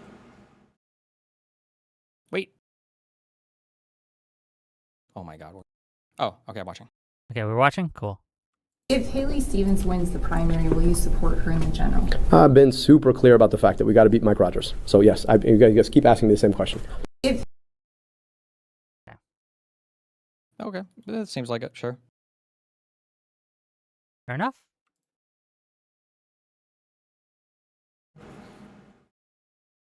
Okay. We found the clip of him saying yes. Great. Do we think that, I guess, well, where do you guys want to go from here? I can invite callers in. We are looping, though, right, at the end of the day. But I guess, Jolah, do you stand by your statement that Destiny was lying about this? Is that what you said? Yeah, I think smearing me, saying I was a victim of the leftist ratchet effect is really crazy to do off the rip before even having proof of what happened. That's pretty crazy. Well, to be clear, I said that because you referenced the article that I did read on stream, and that article does not say what you just said. That's why you have a video clip now from another thing, which is like, and I'm granting it, but that was a pretty light answer, but that was the I'm issue. giving you the same cited an charitability your article- community has shown me when I say You're giving that. what? It's very stupid. The same charitability your community has shown me, I'm giving it the same level. Like it's very annoying when people just act like you're like being unfair about something that you should know already about the primary in Michigan. You should probably know that Abdul. You talk about it a lot that he said he would vote for Stevens. It seems like something you should know. You're a pretty big something political I should commentator. know, and you've been critical of me not covering these primaries until the last minute, right? Yeah, and this is Then can why you I tell said me that if I because you don't should really know. this? Can you tell me why you got it wrong then, and you had to be called out on other people to correct the misinformation? Because you said that you yourself also had this belief, and you said you covered this far more than me, but you had to get called out on Twitter to change your mind on it. So why didn't you know? Yeah, I knew that 10 days ago. I got corrected because I engaged in conversations about the primary. you Usually didn't- when you so you talk about didn't the know. primary, So you you learn didn't stuff know. about it. Sure. So you Yeah, didn't know, I right? learned You about it didn't because know. I actually covered the primary. I found out about it. It's a week after the primary. You still don't know. That's kind of sad. Because nobody's ever produced that clip. That I guess that's like a 6-second clip before. Yeah, but- because your audience also does some things, sometimes not as bad, Hold on, but what was also this clip does. from? I don't understand how you're. Yeah, I don't understand how you think there's like such a strong. It's not strong. It's just that you said I was a victim of the leftist ratchet effect. Here you I go. think You you believe are, something, yes. and you got bullied out of my position, and it turns out that you were wrong about it, and that's fine. We're allowed to be wrong about things and walk it back and clarify. You saw the video now, and we're all good. You can walk it back and clarify, but I All asked you good. a question. You cited an article that didn't support what you said. We're Now you balling managed to out. find a We're different thing good. that does support what you said, but I don't know if you've just never Dole seen that was on before and you board with managed to- supporting Democrats. It's really good that he does that. I follow Too Raw Too Real. I recommend that account. Very strong liberal account on Twitter. Are there times where he was asked this question and he dodged the question? Why couldn't he say the same thing when he was asked multiple times? When? What? When? Destiny, do you have a clip of him dodging the question that we can look at? Well, the one I can think of was the same article that he cited. That's the one that I read, where it seemed like he was unwilling to give an answer. That's why I'm not sure why he cited that article of him talking to the reporter. Yeah, he did it on PodSave too. I mean, maybe Abdul had to be Also, bullied, during bullied, the- did he- bullied did he into refuse that to- position. During the debate, on the debate itself, did he dodge that? I'm not sure if they asked it. Did they ask in the debate? I didn't watch the whole thing. I don't know the answer to the question whether it happened on the debate stage or not. I wasn't sure if he was asked on the debate stage. I don't know what Oh, he let me answered on the see. debate stage. I don't know. Let's use Claude. Let's see if I can find it. Claude, okay. That's what Hutch uses. I don't use Claude though, but the- Hutch does, so I followed him. Wait, I'm curious. You used Claude because when I asked Claude, I said, are there any clear statements from Abdul El-Sayed where he said that he would explicitly endorse Haley Stevens if he lost the primary election in Michigan? Claude's answer to me was, short answer, I couldn't find any clear on-the-record statement from El-Sayed explicitly pledging to endorse Stevens if he lost. The reporting on that question ran almost entirely in the other direction. What is documented, and then it cites 2 Slate articles, Stevens was repeatedly asked and answered. She told Slate in July that she would endorse and campaign for El-Sayed if she lost, saying that she was on the team and told CNN on primary day that she would support him if he won the nomination. She followed through. After conceding on August 5th, she posted that she had called El-Sayed to offer her full support. And then the closest analogs for El-Sayed is from 2024, not this race. As a prominent backer of the uncommitted movement, he said at the time that he would support the Democratic presidential nominee over Trump in the general election, a general commitment to backing the party's nominee. What did you ask, Claude? Because clearly I prompted wrong because he didn't find anything when I asked. Looking for it right now. I just remember seeing that Too Raw Too Real put up that clip because Too Raw. I mean, you'll have seen clips of him before. He's more of like a center supporter. Reaction room, and so if this is a reaction room from one of the debates or the primary, Mhm. like if this is reaction to primary night coverage. Well, what is that? Wait. Can you link me? What is that? Or what is that interview from? I guess link me the thing. I'll link you the tweet he gave me. Give me a second. This is what I was sent.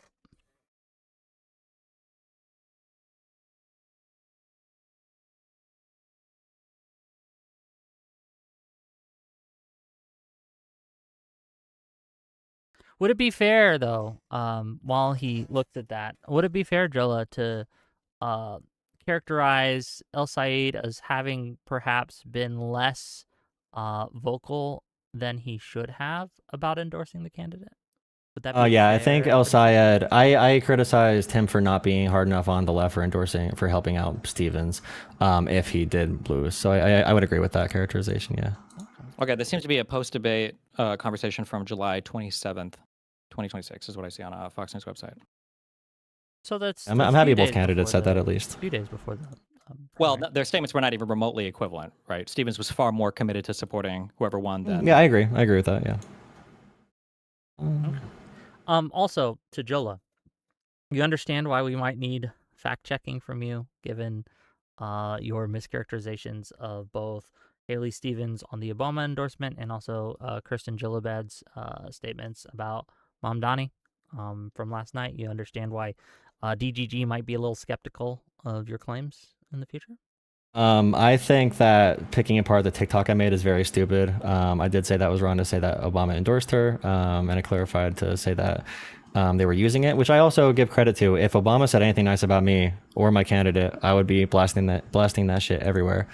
So good job, Haley, doing that. I agree with that. With Gillibrand, I still refer to her apology. I still think that she chose her words wrong and did say Mamdani was referencing jihad and intifada. Did she call Zoran a jihadist? No, but I think that most people would infer that she was off the shooting from the hip at that point on a random radio show, and I think that's Wait, why what she was it in walked it back. response to, though?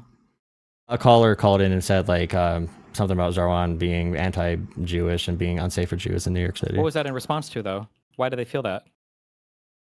Because of the DSA in New York City, I'm guessing. And Wasn't it because October of his 8th. refusal to disavow the globalize the intifada statement? Oh yeah, he initially said that he would be unwilling to police the speech, and then he discouraged it later on. Yeah. So don't you think if somebody already is talking about like globalize the intifada, it's not like Gillibrand just brought up, he jihadist. It's not like that language came from nowhere. And also, she didn't call him a jihadist, right? But like, if that's the language, I mean, that is what globalize the intifada means, right? It's a reference to jihad. Like, so I don't understand what our huge criticism is of Gillibrand here. You just said shooting from the hip. It doesn't feel like she was shooting from the hip at all. It seems like she was responding to something pretty in particular now. I'm referring to that she walked it back like a day later and clarified what she meant by that statement and said that her and Zoran spoke with each other. But I agree. It's good to fact check each other. So I'm happy we were able to do that tonight as well, and as well as last night. It's good to do. Thank you, Wick. You're welcome. I try to make sure that everyone stays within the bounds of reality. I Very don't fair. know, You're very fair. Look, I think that when it comes down to it, at the end of the day, not to insert myself too much, even though I love to do it, I think that you can say all day that you're trying to be a conduit to pull people from the DSA or from these far lefty chats and make them more liberalized.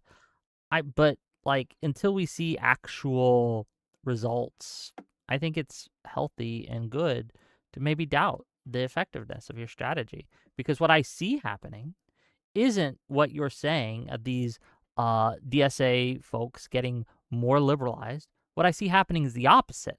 I see extremism rising amongst especially young Democratic voters, right? Or young people in general. A lot of them don't vote, unfortunately, right? And so I wonder if maybe the tactic that you're using might not work. It's a long-term plan as well. As I said before, it's not going to be one big fight where we're like, oh, this is definitively the end of the DSA. My goal is to pull influence from different areas as much as I can and influence things in a better direction. And again, loop. But yeah, that's going to be my position. I don't know if there's anything else we could throw in to make it any particular debate topics we can throw in to make it more poignant. So you have no or not, other but- issues with Destiny or how he's conducted himself either towards you or towards the leftists in general or towards anything? Here's a question, Sure. just on the vein of the last question. If there were far left people and their goal was to ultimately subvert the Democratic Party, and they were to try to create lib-left people to facilitate that, how is the people that they create, how would they be different than you, Josiah, or Pisco? What would they have those people do differently? I would probably say that I do think I have some issue that there's a lack of coverage. I haven't seen too much of Pisco's coverage about like Hassan. For myself, I think I'm in the clear with how I cover Hassan pretty evenly. But I'll have to think about that question in particular. How would they design a liberal? They'd probably pick like a Keith Edwards in particular. And I think Pisco and Soypill and them push back against Keith Edwards. So he does strike me as somebody that might be a little bit sus, but he'd probably be so like Keith the ideal. Edwards' coverage is identical to Josiah's and Pisco's and everybody else, right? Their coverage is in line with his coverage. Yeah, Josiah was sweeping for him the entire time in that conversation, right? Yeah, so I was the only one really kind of pushing back on him. Josiah said, I think he called into Pisco like the other night and said that it was a terrible performance by Keith, but I'm sure. But that's a lie. That's a lie from Josiah. What he means is he's trying to sweep for Keith, who has legitimately deplorable fucking views. And Josiah is doing like the standard MAGA sweep, where you're like, oh, it was a bad performance, or oh, like he was goofy. Oh, but he wasn't goofy. He stated what he meant to be clearly. clear, Josiah did push back against, and I was there for this, Josiah did push back against Keith Edwards on Hassan. And he said that you should, and I remember this clearly, Josiah told Keith Edwards that you should reconsider your views on Hassan. Hassan is a net detriment to the Democratic Party. He did say that, so I will give Josiah his flowers for that. Yeah, I won't. That's a crazy softball statement, but okay. No, especially look, given the sweeping it for the entirety of the conversation. I think Josiah could be much and should be much more harsh and hard on the left. And I will admit, I might be a little personally in one direction just because Hassan and the people around him like consistently green light or make death threats towards me, and I might get assassinated, some of them because of them. But I understand why people like Josiah wouldn't give a fuck about stuff like that. But in my mind, that's like kind of fucked up. I was gonna make that point where I was gonna make that point as well, where when like the community calls me an op, I think it's rational to have your community be closed off. So I think that's rational.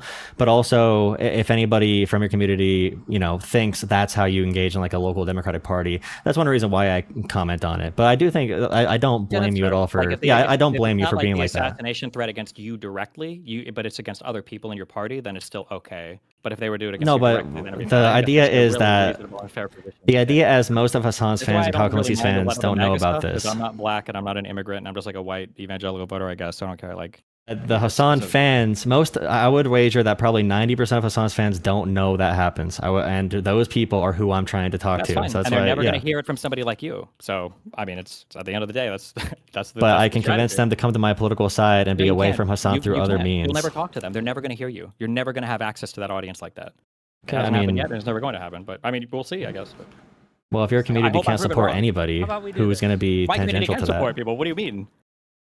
I got no credit from any. I mean, there are some people coming in and saying like, obviously I do criticize Hassan a lot. You're part of a controlled opposition that only sits here to serve to make the other side more palatable. Yes, of course. I wouldn't want my community the op that says that Hassan's a pro-Russian, pro-Chinese hack. Yeah, that's what the op is going to say. Sure. Yeah, but that doesn't cash out into anything meaningful for you. Would you pull support for any candidate that was running alongside Hassan Piker? You even endorsed El Sayed in the primary, right? Forget the general, but you endorsed him in the primary, right? So this isn't moving the needle for you at all on anybody. You are the perfect op. You have criticism for Hassan, but it never cashes out in political action. So you get to try to maintain a facade of credibility to like left people, but the far left people know they never have to worry about somebody like you taking away from their political power. And all they'll do is they'll harvest an audience from you while you trick, and intentionally or not, try to subvert like mid-left people to far left people. Like that's the whole point. Thing right now, if you're cheering on the death of someone in my super chats, we're going to remove you. Okay. Let me get rid of you. Like, by the way, I've heard stronger statements from MAGA people and that say bad things about Trump, but at the end of the day, it doesn't cash out at anything. So those statements are worthless. It's like the number one up tactic ever is like, well, I don't support everything Trump did, and I think he actually did some bad things. And it's like, oh, do you think that Trump was still the better pick than Kamala? Absolutely. And it's like, okay. It doesn't really matter. It's just these are like op statements. Listen, I don't get ratio 200 comments to 10 likes saying that liberal Zionism is good just so I could be called I mean, you could call me an op. I really don't care. But I will still defend liberal Zionism. Well, you're saying liberal Zionism is good. Okay, so wow, big statement. Would you ever change your support of a candidate based on them using AIPAC funding as like a singular thing to attack their primary candidate with? Would you ever support anybody? Like, at the end of the day, what does this cash out into? They're just some tweets. I think Cori Bush probably gets into that realm. I would not support like Cori Bush, but like Abdul, the money was insane. It was like objectively the number one source of money in the entire primary. I think it set records from AIPAC. And AIPAC, AIPAC I think is a deplorable. I support like J Street more so. Sure. I mean, that doesn't really answer my question at all, but I'm curious. Who do you think? Sometimes it's would have been the justified to best- criticize APAC, and it's not like anti-Semitic. Sometimes it is. Wow. Okay, I never would have guessed that. Who would you support more in the Wisconsin primary? I would want people to vote for Crowley. I think Hong is a mess. Not that I love Crowley, but If you were in Wisconsin voting, you would vote for Crowley over Hong.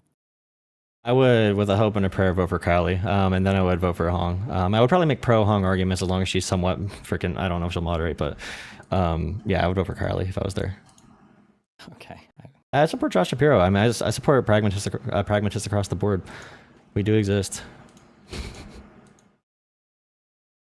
Okay. Here's what I'll do. I'm going to finish reading super chats. I'm going to give you guys some closing Wait, hold on. thoughts. Did we feel like? Did you feel like? Did you feel like Crockett didn't endorse Tallarico? She said vote for the Democrats. She did not say I endorse Tallarico, but she did say vote for Democrats, so that's good. Okay. We remember the 16-second clip from the last thing where I guess that was good enough for Al Sayed to we say he would have endorsed Haley Stevens after, right? Yeah, there is a clip of Crockett saying she would support Tallarico, then she went back on it. So we don't. I would give you points there to say that we could hypothetically say that Abdul would not have actually followed through with it, like Crockett did not. So Crockett. This was the morning after the race. She said, "This morning I called James and congratulated him on becoming the Senate nominee. Texas is primed to turn blue, and we must remain united because this is bigger than any one person. This is about the future of all 30 million Texans and getting America back on track. With the primary behind us, Democrats must rally around our nominees and win. I'm committed to doing my part and will continue working to elect Democrats up and down the ballot."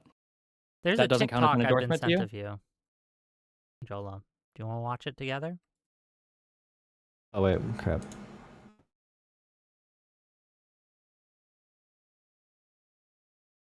Hello? Did we lose him, Jasmine gang? Crockett. Oh, Okay, yes, I'm my done. bad. Hello? Jolah, are you still here, buddy? Lovely buddy. Are you here? Did we lose him, gang? I have a TikTok he did on July 9th about the Tallarico thing and what he said, and I'd like to see his comments. But I want him here to see it.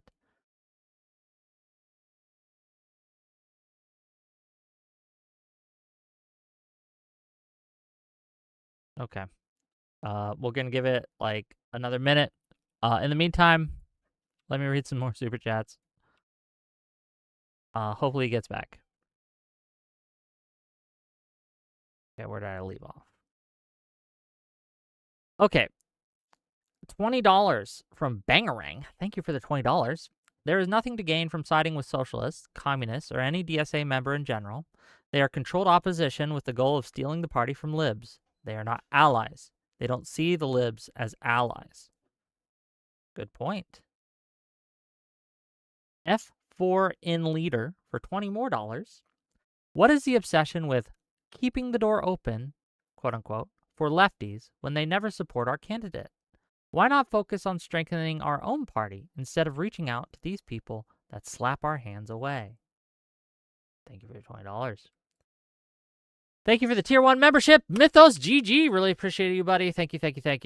I think we lost our connection there. Well, that sucks. How do you think the conversation went, Destiny?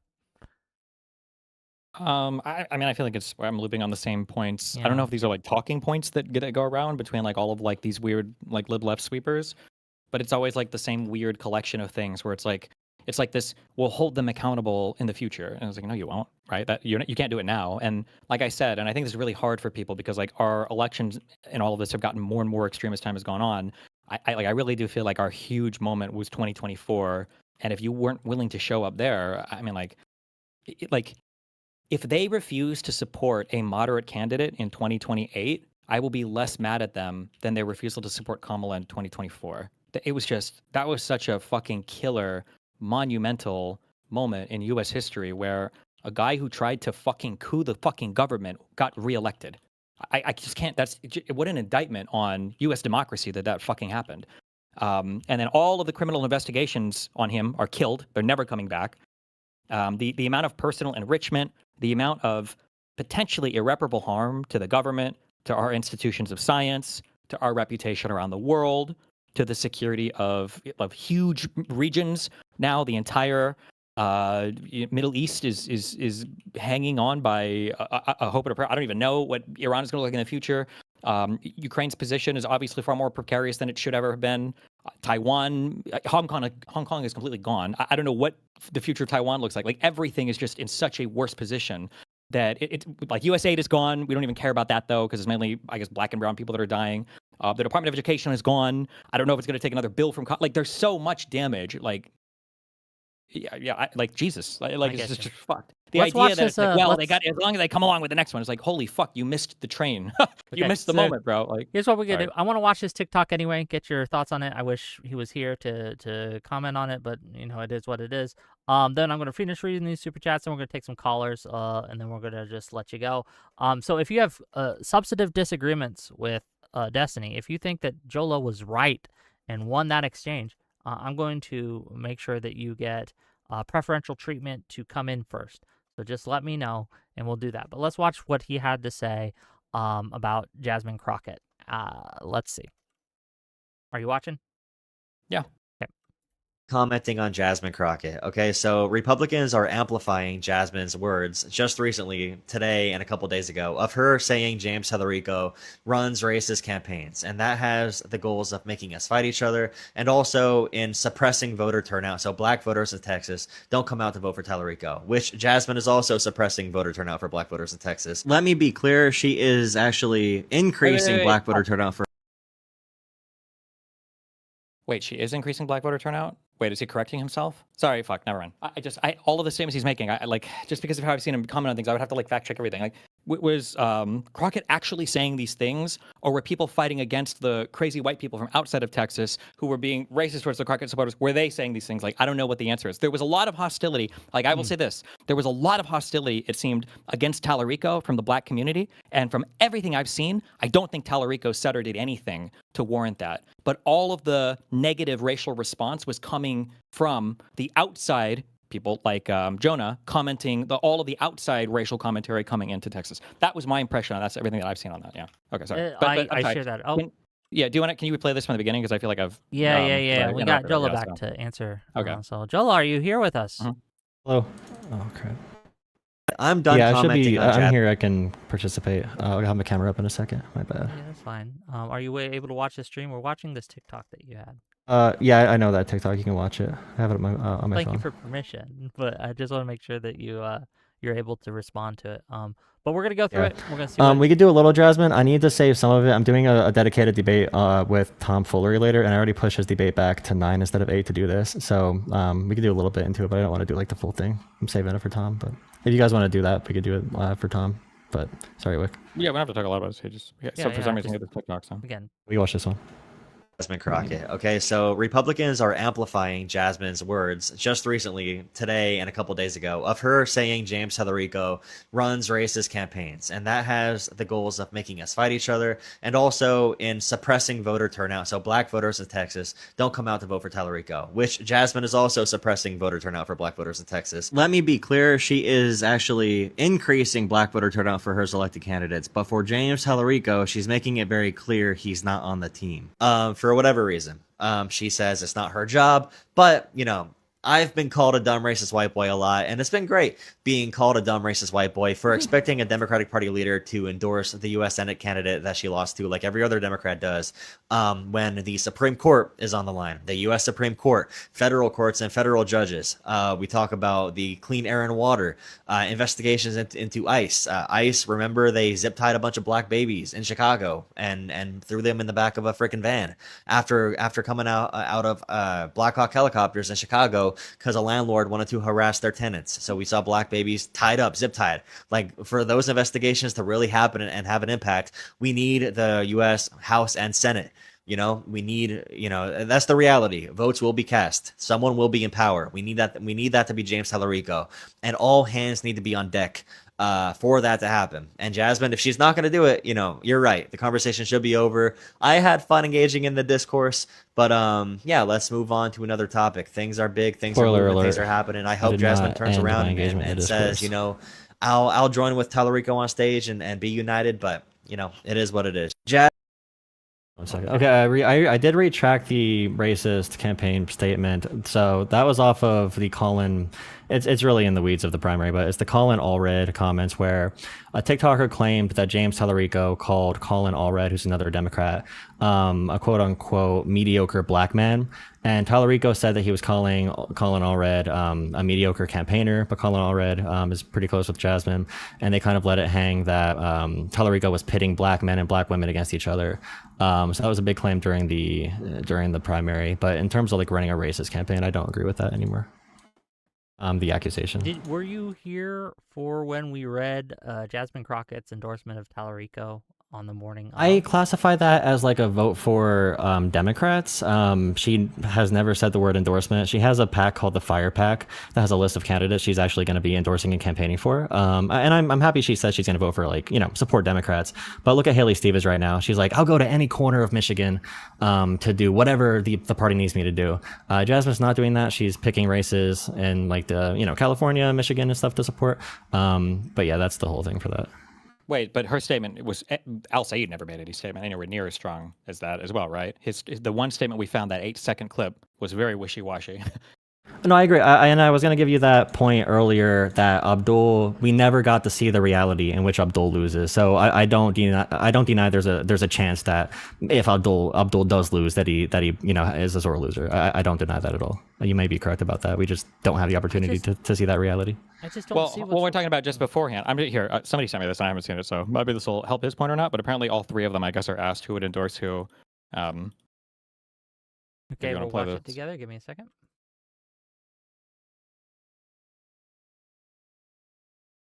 My camera. Oh yeah, there you go. Oh, did it? Okay, everyone watching? Yep. Yeah. Let's go. If you are unsuccessful in this primary, would you endorse the successful primary candidate and encourage your supporters to do the same, Mallory? Absolutely, yes. And then that was very quick. Okay, we're gonna go to Haley. Well, absolutely. And I am proud to be on Team Democrat. I am, I love being a part of campaigns, whether my name's on the ballot or not. I'm going to do everything in my power to make sure we beat Mike Rogers. So yes, yes, yes. And let's go win. And Abdul. Yeah, we've got to beat Mike Rogers. There's no question about it. Beyond an endorsement, the most important thing we can offer each other is an understanding of the folks who supported us. So I think the hope I have is that all of us will sit down and share perspective on what it takes to really win folks over. We live in an era right now where the internet offers a level of transparency. Endorsements don't matter nearly as much as they used to. What's critical is that we have policy that really can inspire key people to come along. And so my hope is that all of us will sit down, whoever the winner is, and have a real conversation about what it looks like to unite the party and the real kind of significant changes that we may need to make in order to be able to bring folks along that we may not have been able to make in the primary. What do we think? Okay. A little long-winded. I would say no. That to me sounds like there are some things about these other two candidates, that are a bridge too far. But if one of them does manage to win, hopefully they're willing to sit down and have a hard conversation about them needing to drop certain issues to earn his and his voters' endorsements. Do you think that's an accurate representation of the clip we just watched, Jolah, in your opinion? Definitely possible. I think Abdul has always had a attitude towards him that needed addressing. And Mallory McMorrow, after the primary, went public that she said to Abdul, he ran a good messaging campaign, but he needs to stop making everybody his enemy. So I think Mallory was sending a message with that after the primary too. So yeah, I agree that Abdul was not like super quick. Like Haley and McMorrow were like, yes, yes. And he took a, long-winded to, make it clear he would want concessions. So yeah. Okay, well, in your opinion, wait, Jolah, so to be clear, the concessions, that's not an endorsement. Making something conditional is not an endorsement, right? that's saying that like, no, I won't endorse you. You have to come to my position to get my endorsement. His other statements are pretty cut and dry. I haven't seen enough to really be able to tell. His other statements, we had the journal, the one article that you brought up that I had read that didn't say that. He refused to endorse anything. And then we had the 8-second clip where he kind of like wishy-washy. He never used the word endorsement. He just said we would support whoever to beat Mike Rogers, maybe. So I don't know why you're saying there's like some hardcore, like, oh, for sure, we know that he did support her. This was like one bad answer. I've queued Claude a million times. And it's not like even you did and couldn't find anything. And Claude is saying as much that like it's really hard to find. They're all very wishy-washy, but they're all pretty strong in Steven's directions in terms of her endorsing the winner. So I don't think it's accurate to say that there was a strong endorsement from Al Sayed's side. Can I ask you, Jolah, do you think if you had to rate the strength of endorsement from El Sayed in those clips that we watched versus Jasmine Crockett, who had the stronger endorsement for the opposite candidate? Let me see. I can could say read Jasmine. Jasmine's endorsement again if you need.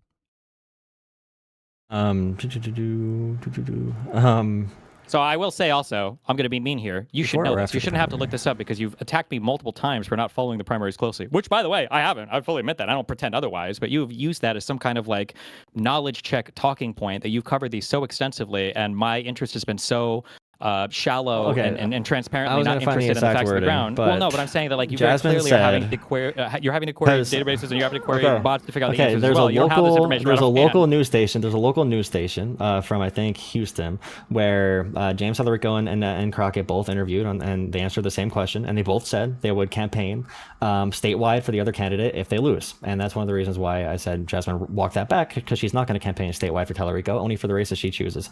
I can look up I forgot the name of that station, but I did read these quotes many times.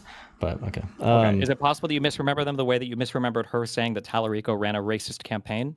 Because that was also a statement that was repeated falsely by a ton of left-leaning people online. I as retracted well. that. Yeah, I retracted that. Doesn't matter after the race is over, right?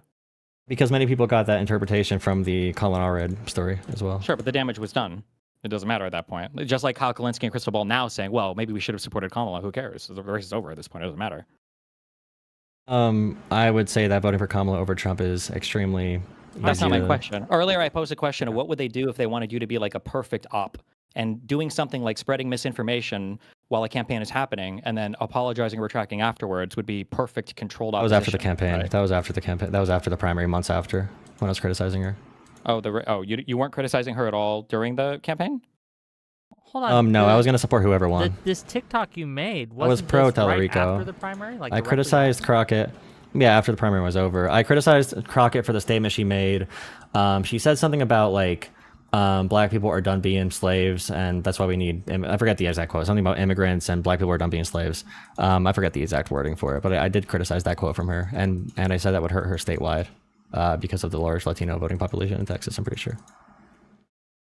Does it concern you that this keeps happening? That there keeps being like rumors and lies spread by people on the who either are advocating for the far left or are on the far left? That when we look into them, they're either very much misconstrued or just entirely false. I think the UMitch voter is a good example of this, right? Does that concern you at all that this keeps happening from one side? Yeah, definitely. And well, Too Raw, Too Real, if you look at their mentions, like he got lambasted for endorsing El Sayed because his audience is more in the center. So he got some of that treatment for like going from the center to the left. So I would say it happens more from the left. But it still, happens in the internet and TikTok age. We're going to get things wrong. Like usually for a TikTok, and you are encouraged, like breaking news is obviously garbage, but I still do it because that's the media form that we're currently participating in. But it's like you hear a news story, you research as much as you can for 5 minutes, you get your 1 minute clip up. So I do try to take back things that that might be wrong in those, and it's bad. I agree it's bad.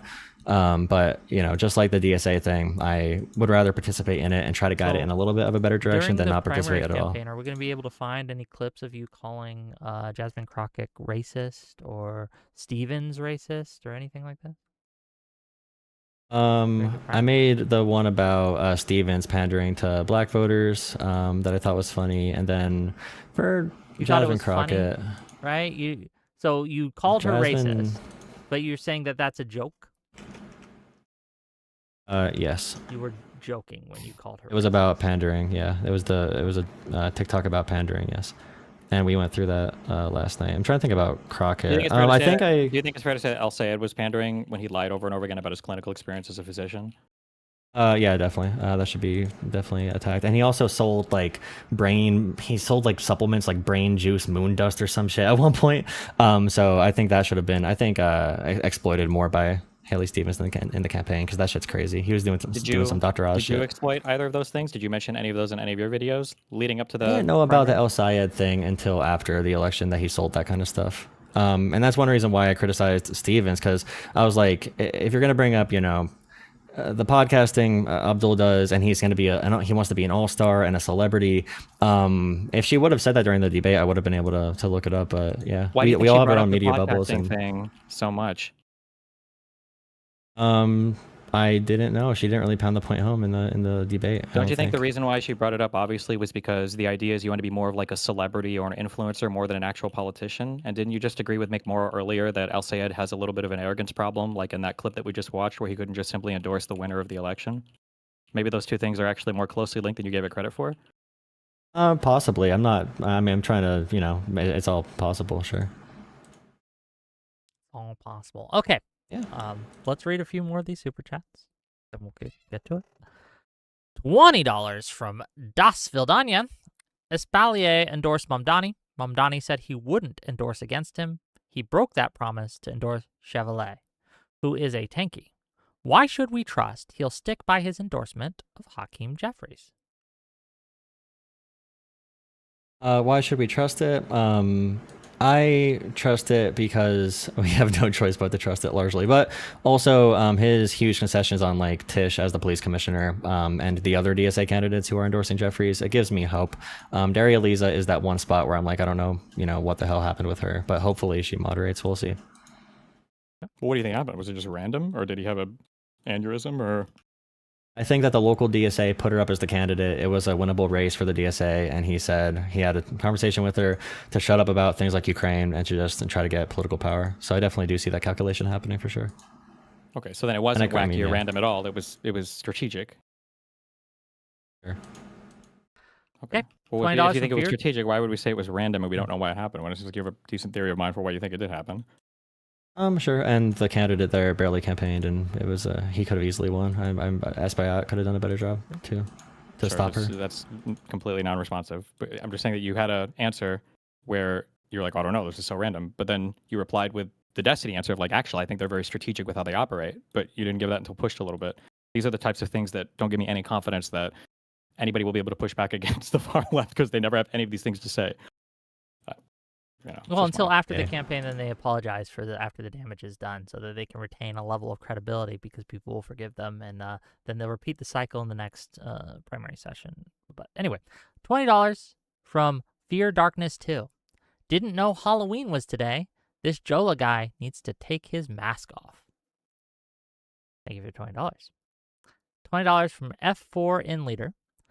Small group in terms of size, but this kind of soft coverage allows them to use us like a springboard. It starts with a few seats and ends in a similar takeover like MAGA. The first few are the hardest, but it's a slope. Any comments to that? No? Okay. $5 from 556. Jolah, welcoming the commies in just to beat MAGA in the short term is wrong. Cut it off now. Don't let them trash your party like MAGA did the GOP. Thank you for that. $5 from Veggie Boy. I mean, they're random people. Many of the people I work with literally just wanted to organize, and I'm like, hey, the DSA, they're a little bit further than you think they are. Like, I'm trying to make sure people don't fall into the national DSA. So that's whatever. Okay. $5 from Veggie Boy. A good thing we are electing DSA since they want to get rid of police and prisons. Okay, thank you for that. £2 from Riz. What the fuck? Really good discussion. Way better than yesterday. Well, I'm moderating today, so of course it is. Okay, $20 from Sibex Han. For Jolah, question 1. Why are you punching left on Hunter Biden going on Tucker Carlson? Because him and Tucker, they focused really, really, really hard on the Israel point, and I think that unrestricted populism, when it comes to Israel, is breaking too many brains all across the political spectrum. And I think the type of collaboration they did may aid to get Democrats to watch Tucker. And I know a lot of people that are Democrats that now watch Candace Owens as a result of Hunter Biden going on there. So I appreciate Hunter Biden going on these platforms. I think he should correct the record, but I don't think he's, even Nick Fuentes too, I don't think he's equipped to handle those conversations. Question 2. Why were you silent on Pod Save Boys promoting Wait. Tucker's show on It's bad to do shows on Candace Owens, but it's okay to court like people like Hassan. How do those two views exist in the same mind? Could you explain that for me? Because if I cover Hassan, I think I can effectively reach his audience. Hunter Biden talking about his addiction and talking and correcting the record on like Joe Biden and Burisma and stuff, I think that's all positive. But I think there's an argument that the negatives about like, you know, the Israeli conspiracy or, you know, the sloppulism is kind of outweighing the good. But I mean, you know, how do you think, depends. what would be, so earlier you kept asking me for metrics for success. How would you know, what would your metric for success be to know that you're reaching Hassan's audience? When someone comes into my chat, I have many Hassan viewers who were very against like liberal Zionism. So I don't know if I have a big enough channel to really talk about my specific metrics there. But just explaining, for example, to Hassan viewers, like why it seems anti-Semitic to deny that Jewish people need protection at all in the Middle East. It's like, oh, we could take this liberal democracy or this illiberal country like Israel and combine it with another Middle Eastern illiberal country and somehow have a liberal democracy and have no protection for Jewish people. I've been able to get that point across to them that I think, and I think if I had more videos calling Hassan like a terrorist and stuff, I would not have them in my audience to have that conversation with. And you can think that's not going to be effective. Like, well, so I'm just branching curious, so out. then you think that you have convinced some Hassan viewers that like Israel has to exist as like a Jewish protected state? You think that's the case? I think I got them more accepting of like a Brad Lander, which I think I don't. Do you have an opinion on like Brad Lander's liberal Zionism and his collaboration with DSA? Do you think he's positive in doing that, or do you think he's just helping them? I don't have a strong opinion on it because I don't know what their position is ultimately going to be come election time. But I'm curious. Okay. You think that you've convinced some Hassan people that like Israel should exist as a Jewish majority protected state? You think At the very least, I was able to say even if you think of one state's possible, which is not, and I would try to convince them out of that, you would need to have extreme constitutional protections for Jewish people as a minority. Just like in America, we need minority protections in America, and that's the big point of why. Because they asked like, why are we getting called anti-Semitic? And I think I did reach a couple people on that. And again, I don't know if that would be able to branch out and be super effective broadly if my channel grew rapidly in size. But I have had pretty good conversations with local DSA members that I know about that. But do you think that Jews that feel like they're going to be genocided in a Muslim majority state feel like they're not going to be genocided if there are constitutional protections for them? No, but I think that's a good bridgeway for them to not say, to lean away from anti-Semitism. I think it's easy. I think it's much easier to convince somebody of a two-state solution with protected populations in both states if they understand why they're being called anti-Semitic instead of just saying you're anti-Semitic and saying you're a terrorist supporter. Maybe if I'm able to communicate with them why people say like, hey, you're fully disregarding the idea that Jewish people need protections at all. I think that's in proximity to the more correct answer and less harmful. It's not going to happen right away, but I think after like my own progression being like a Bernie bro, Jimmy Dore type and finding content like yours, it happened over a period of a few years. It did not happen like one day. There was a big debate where I'm like, holy shit, I now believe in, I'm now not a Russian simp like Jimmy Dore is. Like it happened over a long period of time. I just believe in that kind of change. I think I'm trying to gear myself in that direction. I mean, fair, but you only seem to have this for people like Hassan and Kyle Kalinske and them, but not for people on the right who follow things like Tucker Carlson and things like that. And I don't like if that's your belief that we can reach out to people and de-radicalize them and give them off ramps. Why are you only doing this one way? Why not both? I have spoke about, so I try to take the approach I have, like I want to be able to go out and be like, Stephen Miller is a Nazi. This Jewish man is a Nazi, the Stephen Miller guy. And that's just not going to really work. And it shuts people's, or Donald Trump is a Nazi. Like we know they have white supremacist beliefs. We know the way they talk about Somalis is crazy. But if you call Trump a Nazi, no one's going to listen to you. So I've had to and more emotional coverage. My biggest thing is like taking Trump supporter calls. So I've had to walk back from that because I know that's pretty thought terminating. So I would say I've tried to moderate that, even in relationships with friends or family. How can I reach them closer to where they are to change their opinions and not shut their brains off right away? Because if I make them too involved with the group they're currently in, I run the risk of reinforcing their current group identity. And I don't want more group identity with DSA and Hassan. I don't want more group identity with MAGA than there already is. And I'm also against like the terms like white privilege and toxic masculinity, because it's these academic terms that are very thought terminating. Hold on, for the didn't same you reason. earlier in this conversation say that white religious people are more of a threat than socialism and that kind of thing? Do you not think that that's playing into these stereotypes? It's more of I was saying it's more of a threat for an evangelical. I think evangelical voters vote like 90% Republican or something. For white evangelicals to feel anxiety about the white race being replaced and banding together around one person who's going to lead them to the promised land, it's much easier to gain like a radical coalition in that kind of party versus the left, which is a bunch of different ideologies, a bunch of different minority groups and different cultures, and we all have to work together. LGBT, and we have to balance all of those. And I think diversity is inherently anti-authoritarian, which I do credit to the success of America not becoming more authoritarian is our diversity. Our diversity is our strength. Question 2 from that same super chat was, why are you silent on Pod Save Boys promoting Tucker's show uncritically? I would definitely, if someone wants to link me that, I haven't been involved in, I took like a few months off YouTube content recently, so if anyone wants to link me that, I'd be glad to watch it and critique it. This was several months ago where PodSave posted a clip saying, I think it had to do with like, oh my God, Tucker Carlson has the right view on, was it Iran, I think? Oh yeah, I might have actually criticized them for that. I'll look for a second. You can read more, but I'll see if I can find that. I don't know if it's true. $10 from Divinorum, DGGL. Thank you for that. Appreciate you. $10 from Red L, PPB. Who is the current primary threat to American principles? This is to both of you. Can you work with enemies to defeat a primary threat? If you can, is it important to make it clear these people, DSA, are still enemies? I want to hear Destiny first. I want to hear from you, Joel. Go ahead. Who do I think is a primary threat right now? To American principles, yes. I mean, like, it's hard to say, because the threats lag in terms of elections. So, like, I would say right now, the obvious and ever-present oppression of our principles would be MAGA, but like that's unavoidable now for at least until the midterms and then largely until the next election. But, like, the time to deal with that was in 2024. Because they're in office now, but like, I mean, it lags because you vote and then they're going to be in office for 2 to 4 years, so then you just have to deal with it. So there's not much you can do to combat it at that point. I mean, you can oppose things in the House or whatever, but like, Trump doesn't use Congress. He doesn't believe in Congress, so I don't know how that's supposed to help much. What's your answer, Mr. Jolah? The question was if you can work with enemies to do what? Sorry. Can you work with enemies to defeat a primary threat? And also, who is the current primary threat to American principles?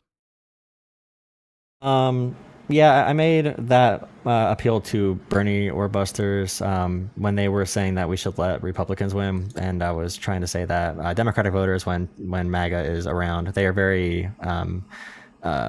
focused on beating Trump.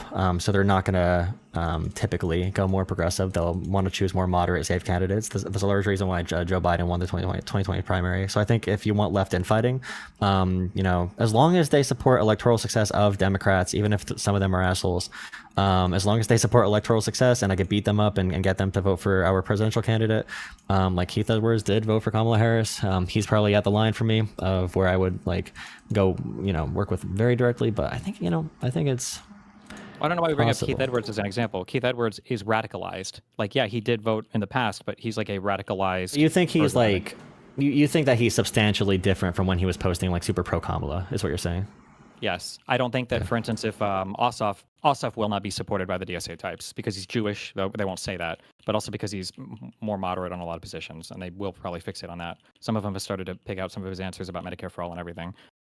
But I don't know if like or rather, let me be more particular. They might support him, but they will absolutely be completely and totally silent on far left vicious attacks on him, just like everybody was about far left vicious attacks on any other Democratic moderate. Fair enough. $5 from Treveka. The DSA supporters will only point to external sources for why their candidates lose, and never internally. DSA need to be better at taking blame. Fair enough. £5 from BX8578. Does Destiny agree that many of the attacks on AES and Mamdani are Islamophobic? Why doesn't he condemn them, even tying them to stuff Hassan said?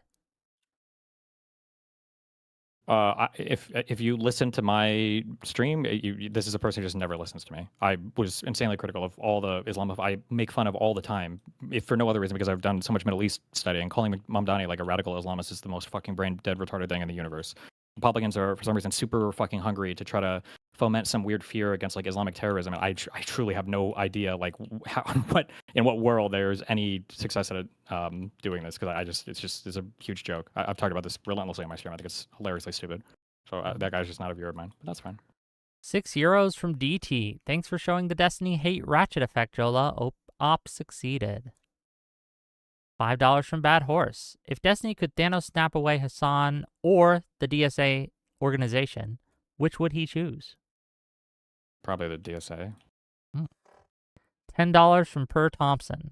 I thought Jolah covered the primary. Why did he not even watch the whole debate? $20 from DBZM. Why not focus on larger, more moderate base of voters rather than the smaller group of extreme leftist voters? You are more likely to lose votes if you platform wilder views. Why risk losing a wider amount of obtainable seats? This is to you, Jolah. I think you can play separate roles there without elevating those voices to the front. I'm not choosing to do that. If the algorithms do that, then I have to work with what I'm working with.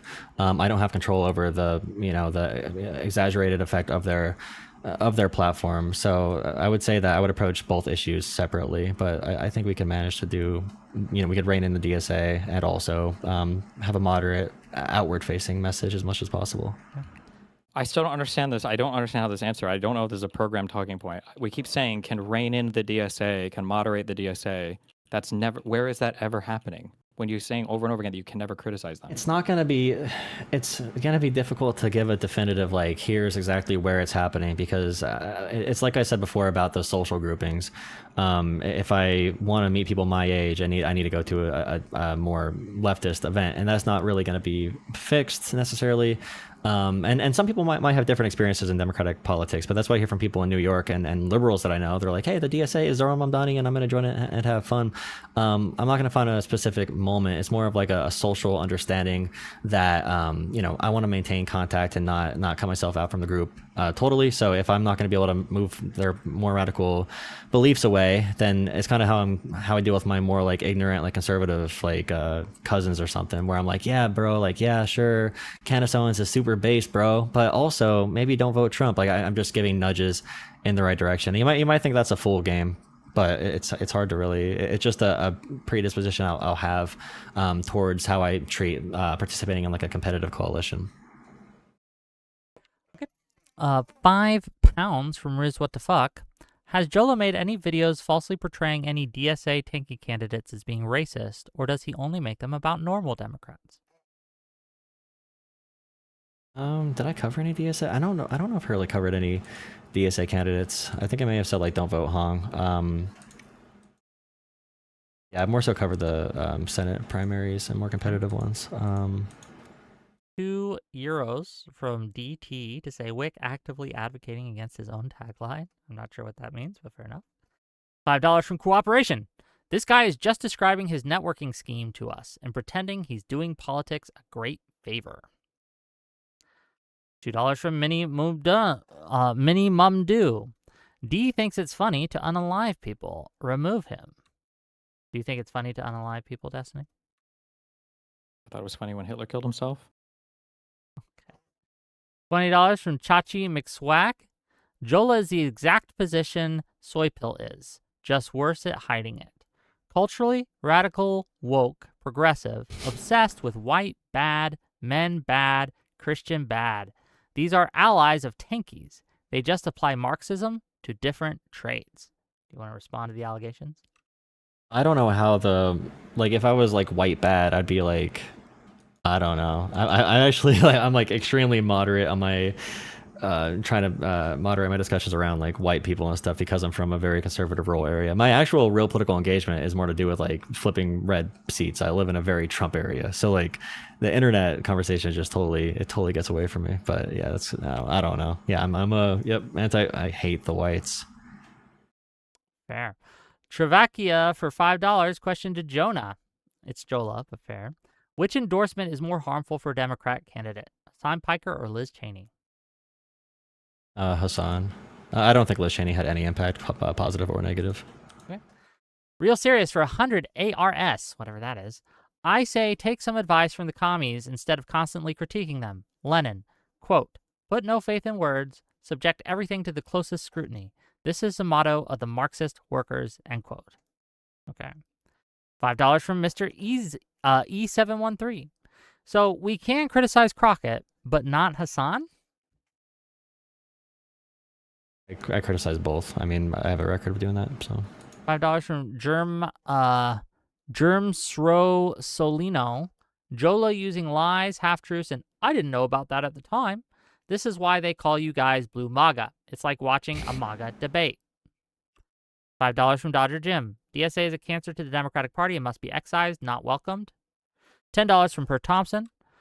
Jalopy, confronted with his lies, but not caring about how much he's gotten wrong, says everything you need to know about him. He'll keep spreading these jokes and lies. $5 from King Wanted 982. What did Jolah mean when he said, quote, someone please get me on with Kyle Kalinske. I'd love to shit talk Hakeem Jeffries with my childhood hero, end quote. Did you say that? Yeah, I probably did. I like Hakeem Jeffries now, though. So you were just joking Radically then, pro or Hakeem. You've changed your mind? No, I changed my mind. Changed. I'm radically pro Hakeem right now. I'm still anti-Chuck Schumer. Fair enough. DBZM for $20 or 20 pounds. I'm sorry. Jolah, why not focus your content on more positive promotion when presented with information that may be false, like with the racist remarks? If it's going to be harder verifying information due to the pace of your content. I have very positive Jasmine Crockett posts, but the issue is like those get 500 views and the anti-Jasmine Crockett ones get like 100,000. So, I can't control the algorithm, but I've been very positive on Jasmine Crockett as well before this one particular. But you're less topic. positive because it gets you less views? No, I'm saying that when I am positive, no one sees it. So they wouldn't know that I'm positive on Jasmine Crockett because it doesn't get views. Yeah, the algorithm pushes negativity more. Poly Psychic for $10. I think we have to remember that authoritarians need mythology. Populism creates a myth to build upon. We're almost done, don't worry. $5 from Dick Johnson. Ask this moron if he thinks the Republicans should have nipped the Tea Party in the bud. Sure, yeah. I mean, they like it, but that's their kind of thing. $5 from the Only Brian. If we had a moderate, non-MAGA Republican like Romney versus a DSA candidate like Chevrolet running for president in 2028, who should we support? Chevrolet versus Romney. Who you voting for? Lightning round, go. The problem with the weird binaries is that I would have to take into account like the political stuff that exists at the time. This is why I gave that one hypothetical that I would rather have Hitler than Donald Trump as president, because I think most of America still hates Hitler. I don't think he would have a very good time getting his agenda passed. So in a world where you still have MAGA, I don't know for Romney. I don't know how much Romney would be willing to push back against the worst instincts. It's the same way that I evaluate the DSA types, to where it seems like the lib-left people can't have any pushback against these far-left people. So it makes me really, really, really reluctant to ever support any of these far-left people. But if you had a strong Republican Party that did have some kind of moral backstop, then I'd say I'd probably support Romney. But if you had a strong lib-left Party that had a backstop against some weirdo commie shit, then I'd probably support Chevrolet or whatever, however the fuck you pronounce her name. Fair enough. $5 from Mortis Tyrannus. Destiny, thank you for showing me that there are still liberals who disavow self-described enemies of the West. When will the media apparatus agree? $10 from This Is D. Question for Destiny. Can you clarify?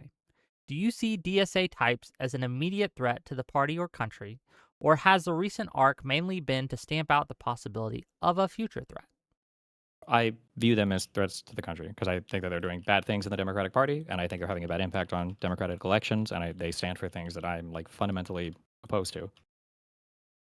Nick Kilo for $5. Jolah, Do you think you're contributing to anti-Semitism by calling AIPAC deplorable? I think that criticizing anything associated with a minority group can definitely have that effect, but I think I'm pretty responsible when I talk about AIPAC. I never say it unless if I can justify like the United Democracy PAC spending from Abdul's race. But I've been very public about being pro Jewish people having a safe place to be in the Middle East. So $5 from Patty Gamer. Is it possible to measure if Jolah was effective or not at moving Hassan and DSA viewers? Any chance of a debate with Destiny? What do you think is happening right now, ladies and gentlemen? I don't know. I don't understand. With that said, I'm going to invite some viewers in. I know a few of them are DSA types, and we're going to prioritize that and see what they have to say, and then we will let you guys go back on your merry way. So here's where we go. I'm going to bring them in right now. Hello, you're live? Hello. Hi. You had some comments and some questions. You are a DSA member, correct? Yes. What's Okay. up? Well, you're here. You called in. What do you Yeah. have to say?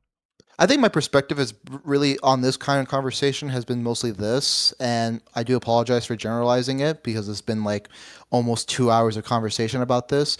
But basically, it comes down to Destiny being like, listen, bro, it doesn't matter if you're cocky about liberalism being superior to DSA's image. We need to go on the offensive. And Destiny, I'm just going to say this outright. Even though I'm a DSA member, I respect you more than any other liberal on these platforms. I really do. And the reason why I respect you more is the fact that you're a partisan for liberals. I think that if we're going to have this so-called civil war, we should actually have these fights and not pussy around. I'm going to call out people like Pisco for this. Pisco, who acts like a liberal but wants to defend DSA sometimes. And what's his other guy's name? Poundering Politics, a.k.a. Jeremiah, who sometimes goes on Hutch's live streams. Yeah. Hold on. I want to keep on going, though. Sorry. Like, overall, there's a trend, including with this guy who's in this room with you. I can't pronounce your name because I'm, like, really dyslexic. Joe or something. Jolah. Jolah, thank you. Like, Jolah. You guys have this pattern of either defending us or not taking us seriously when it comes to this, like, civil war fight. And I just want to understand the thought process of, one, why are you cocky? And two, why is it that your friends are following this logic that you need to defend us on little things? Like, for example, Wick will call us authoritarians, for example, but people like Pisco, Poundering, and people like you would not use that type of language against us because it doesn't really matter because Republicans are the main threat. Like, what's your thought process so far about DSA involved in the Democratic Party and your limits of attacking us, really? Authoritarians. I just know DSA members and they are goofy. Okay, they are a goofy bunch. They want to have fun with their friends. The National Party for the DSA, I predict if AOC remains prominent, will not be in leadership anymore, especially with them being so embarrassed on the stage and like, that's whatever. I don't care about your question. Your question is stupid. You seem to have misrepresented your stance to me, Mr. Matt. This doesn't seem like you have real big problems with what Destiny's been saying. It was more of a me wanting to respect Destiny comment first, and me directing my attention towards Jolah. I just wanted to get that out of the way because a lot of people want to assume, DSA person versus Destiny. I don't really give a fuck about Destiny. He's an honest partisan, and I respect that. It's mostly just towards Jolah. It's just like you didn't really answer the first question though. Is where is the cockiness coming from when it comes to liberalism? Because where is Matt, that? Thank you. Liberals get shit done, baby. But yeah, if you're gonna represent yourself as something to me, and then you're not going to be that thing, I don't know, man. It's not a good way to keep going on the show. Let's bring on another guy. Well, you're live. Hello. Can you hear me? What you got? Yeah, I do have like a point, but I want to just add before I get into the point, Jolah. You understand that like Mamdani didn't just back Chevalier over Espaillat, he also backed Valdez over Reynoso, the very progressive Brooklyn Borough president who endorsed him during the primary, was one of the first major New York political figures to endorse him during the primary. Why do you think he did that? Did he endorse Mamdani after Mamdani won or before Mamdani No, won? it was during the primary. It was literally when Cuomo was still in. Then Mamdani chose his ideological compatriot. I would recommend liberals do the same thing. If you get endorsements from progressives, you should still endorse your liberal candidate because that's in your interest. Why not? So do you think Reynoso shouldn't have endorsed Mamdani? Would you go back in time and say don't endorse Mamdani? I mean, I don't think he had any choice at that point. He probably had to be a team player if it was clear Mamdani was going to win. So that's for his calculation. But if a liberal did the same thing in reverse, I probably would expect them to if it's in their rational interest. I think like the point I'm trying to make, and what I made with my super chat, is that it seems like Mamdani has a very specific objective, and that's to fill more Democrats with the Democratic Party with like more DSA types, which seems to undermine the Democratic Party, right? Because Reynoso was like, Valdez had like one term as a state assembly person, and Reynoso was multi-term city council person, Brooklyn borough president for 4 years, I think 5 years. Well, it's going to be 6 years by the end of this term. Who ran against him? Was that Valdez that ran against him? Yeah, it was. Well, no, that was an open seat. That was Nydia Velasquez's seat. It was an open seat. You said So Reynoso was the one that Valdez beat. Yep. What were how close were the results for that? I'm curious. It's not close. That is Did the Valdez blow him out? Yep. Because of the Mamdani endorsement. Yeah. Okay. So my actual point. Oh, sorry. Go ahead. One question, then we got to move on, right? You say that these people, like the DSA folks, aren't a threat. You mentioned liking Josh Shapiro. Like, is there any like concern with you that like it's not just you say these people don't really have an effect, but they do have an effect, right? Like that Adam Smith guy who was on Crystal Ball show, he was getting harassed by DSA leftist activists to the point where they were setting fires in his driveway. Someone tried to burn down Josh Shapiro's house when he was in it over them seeing him as a genocide was a Trump supporter. That was a Trump supporter no, but with the Trump family. I will challenge you to look up. No, I know what you're going to say. He voted for Trump. I will challenge you to look up the reasons that guy said he voted for Trump and voted for Israel, Shapiro. right? Or for Palestine, right? Did he? Yeah, he felt that was definitely an anti-Semitic attack, 100%. A Palestine. So, do you think he was motivated by right-wing talking points or the left talking points? Tucker is one of the biggest anti-Semites on the internet right now. Like Tucker and Candace Owens are probably driving anti-Semitism more than anybody right now. They're the biggest podcast, and Joe Rogan too has Holocaust deniers. Was Tucker so actively talking about Israel during the 2024 primary? Or was Tucker boosting Donald Trump? Anti-Semitism is big on both extremes. It's not very surprising. We can go. Tucker Carlson was not. Guy really himself, from what I know, and from the reports I saw, the guy has tried to get his family to vote for MAGA. That's the only thing I ever saw about this guy. I'll look it up. But didn't his family support MAGA and support Trump? They don't say how his family voted. They do say that this guy tried to get his family to vote for Trump because of the genocide, right? Okay. So that's terrible. That's terrible. Yeah. Okay, but you don't see that as a threat? threat? I love Joshy. Yeah, it is terrible. Yeah, we hate those people. Yeah. The people, you have to understand when I'm talking about DSA, I'm saying I want to engage with them so the people in DSA don't fall to idiots that push that radical agenda that had the October 8th rallies. That's what I'm saying. Yes, I hate them. Yes, they're my enemy. Okay. Okay, so what do you do you have a single video criticizing anybody for attending an October 8th rally? I don't cover Israel Palestine unless if people ask me about it on stream. There's always a reason. Okay. You can. Who attended that event? I don't know who attended that event. Who attended that event? So weren't there literally people that Mamdani endorsed that attended October 8th rallies? I'm not sure. Were there? Oh, yeah. Wasn't he? Yeah, this is a huge talking point. What do you mean?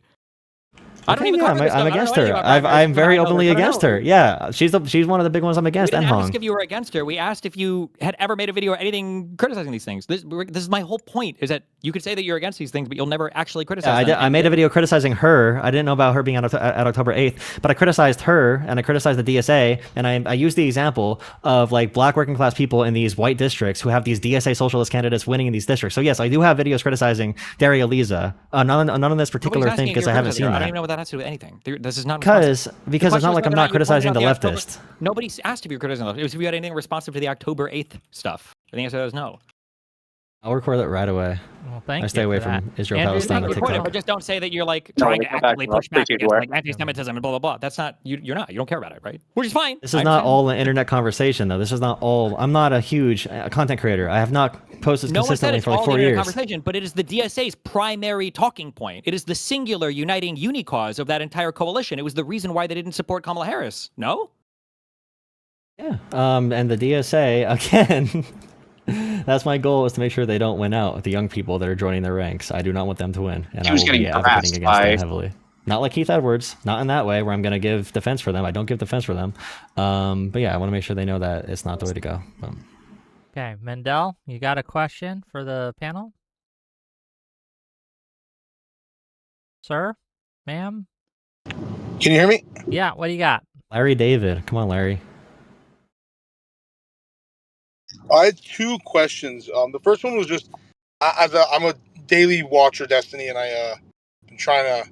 I just think that I'm just wondering if, and I know most of your community disagrees with me on this. On the content, I agree completely, but I think that sometimes we're a little too personally mean to people like Jolah and Josiah. But that's my opinion. Nothing else. It's just my opinion. It turns me off a little bit because I am a nice guy. My other question though is more to Jolah. I was just going to ask this because Destiny was earlier. He was talking about how people often say, "Oh, I think Trump did X, Y, Z. It's bad," but then they go vote for Trump or they vote for a MAGA candidate. Like, as a Jew in America, for me personally, and a lot of my family has been Democrat voters for the last 75 years, all through hundreds of people, or not hundreds of people, dozens of people. And we feel the anti-Semitism from the left extremely heavily. And to me, someone who's endorsed by Hassan Piker and is close to Hassan Piker, it borders on disqualifying. If it wasn't for the importance of the 51st Senate seat, and also I live in Michigan, I'd vote for Abdullah Said only for that reason. But otherwise, I mean, it's a big problem, and I think that some people are discounting this should be disqualifying, and I don't see why it's not disqualifying. All the anti-Semitism is what I mean. Go ahead, answer the question. There's two questions he asked. Why are you so mean to Josiah, and why, and to you, Jolah, why isn't campaigning with a Hassan Piker disqualifying? For me on the first one, I do agree that we're too mean. I don't like the level of meanness that we're at right now. The reason why I push it and encourage it is because this is where the political fights are happening, and until everybody realizes it, this is where we're going to be stuck. So, like, the fact that Josiah felt like he had to remove me on Twitter because he didn't like the way I was pushing them to cover content, but the fact that he has literally nothing to say about Keith Edwards, like, openly calling me a pedophile, I think demonstrates a lack of character on his part, and it demonstrates the one-way street right now that we're on when it comes to political engagement. So if they've decided that that's where the fight's going to be, and if they've managed to mindfuck every spineless lib left into never calling them out on it, then unfortunately that's like the battlefield that we play on. I don't want to be here. I don't like it. I feel like policy and everything is obviously way more substantive. My highlight fun streams for me are researching SARS-CoV-2 and Israel-Palestine, but right now it's just all about calling each other pedophiles and rapists because that's where people like Hassan have decided that that's where the conversation is going to be, and then they are greenlit by every lib-left person like Jonah, who decides they're not going to call them out, or Jolah, who decides they're not going to call them out on it. So I think that if any of these candidates were to be appearing, for instance, on TV with people like Nick Fuentes, I think that these people would have massive problems with it, and they would immediately say something about it. But but I've gotten more death threats from Hassan's community, Hassan and his orbiters themselves, than I ever have from like Nick Fuentes or any of these people. But for some reason, there's the reality is I think it's just because they agree with like way more for these far left types than they actually say. But obviously, there's no way for me to know that directly. But that's my Sure. that's And my Jolah, perspective. his question for you: why isn't campaigning with Hassan Piker disqualifying? It'll be the same thing about Hassan's support, and if a candidate thinks it's politically beneficial, ideally you would not have that existing, like campaigning with anyone with reprehensible beliefs. But yeah, I would prefer that it was, but the Democratic voters, I need to convince them of that first. And So I think in I do that, but 1960, yeah, it's not so good. someone was campaigning with David Duke. Would you feel the same way? All these conversations are like, I think Hutch says this a lot. Hutch often says "F the voters" or whatever, which is not something I would never say that. But sometimes, Well, most Americans are stupid, and as a math teacher, I can say that definitively. But my point is deeper, and I think maybe you're not answering the question. if Hassan's anti-Semitism is to the level that I'm claiming it is, where my family, a dozen people I know, who are decades of voting Democrat exclusively. I'm sorry, is someone talking or is he like texting or? He's talking. I don't hear him at all. Never mind. If my comments are not important, it's fine. But my point is simply that the level of anti-Semitism coming from Hassan and his community cannot be discounted and will be a long-term losing issue for Democrats if you don't push back on it. Just look at funding. I'm sorry. Like I personally have come from a family that I know has donated hundreds of thousands of dollars to the Democratic Party. I'm white, I'm privileged, I'm rich, and I'm Jewish. I'm sorry, you can hate me for it all you want, but we're not donating any money right now. Throw some donos my way, bro. Like that, hundreds of thousands of dollars. Throw some my way. I'll protect you. That's all institutional, right? And then I'll support them. Just as a quick heads up, and I don't know if Joel will answer this, but most of them just don't think there's really that much anti-Semitism. The vast majority of it is criticism against just Israel and Zionism, and then maybe 1% is actual anti-Semitism. That's where most. That's what I'm trying to ask about. Like, do you actually believe that Hassan What percent do I think is as anti-Semitism? anti-Semitic So as I he is? do believe. Hold on. Do you just not hear this guy? No, I don't hear him at all. I can't hear him. I'm trying to watch your live stream. Well, what so I don't know what he's saying. Wait. Can you right-click him and look at user volume? Do you have it turned down for some reason, or maybe you misclicked? 100% user volume, nothing muted. I'm not sure if there's any. He's not blocked. Well, let me I don't know why. let me repeat his statement. Okay, yeah, sure. He's saying that he comes from a long line of Jewish voters that have voted Democrats for 75 plus years, and that Hassan Piker's anti-Semitism is beyond the pale, and it should be disqualifying, and it's going to be a losing issue for Democrats down the road if they don't push back on it. Do you have a disagreement or a comment on that?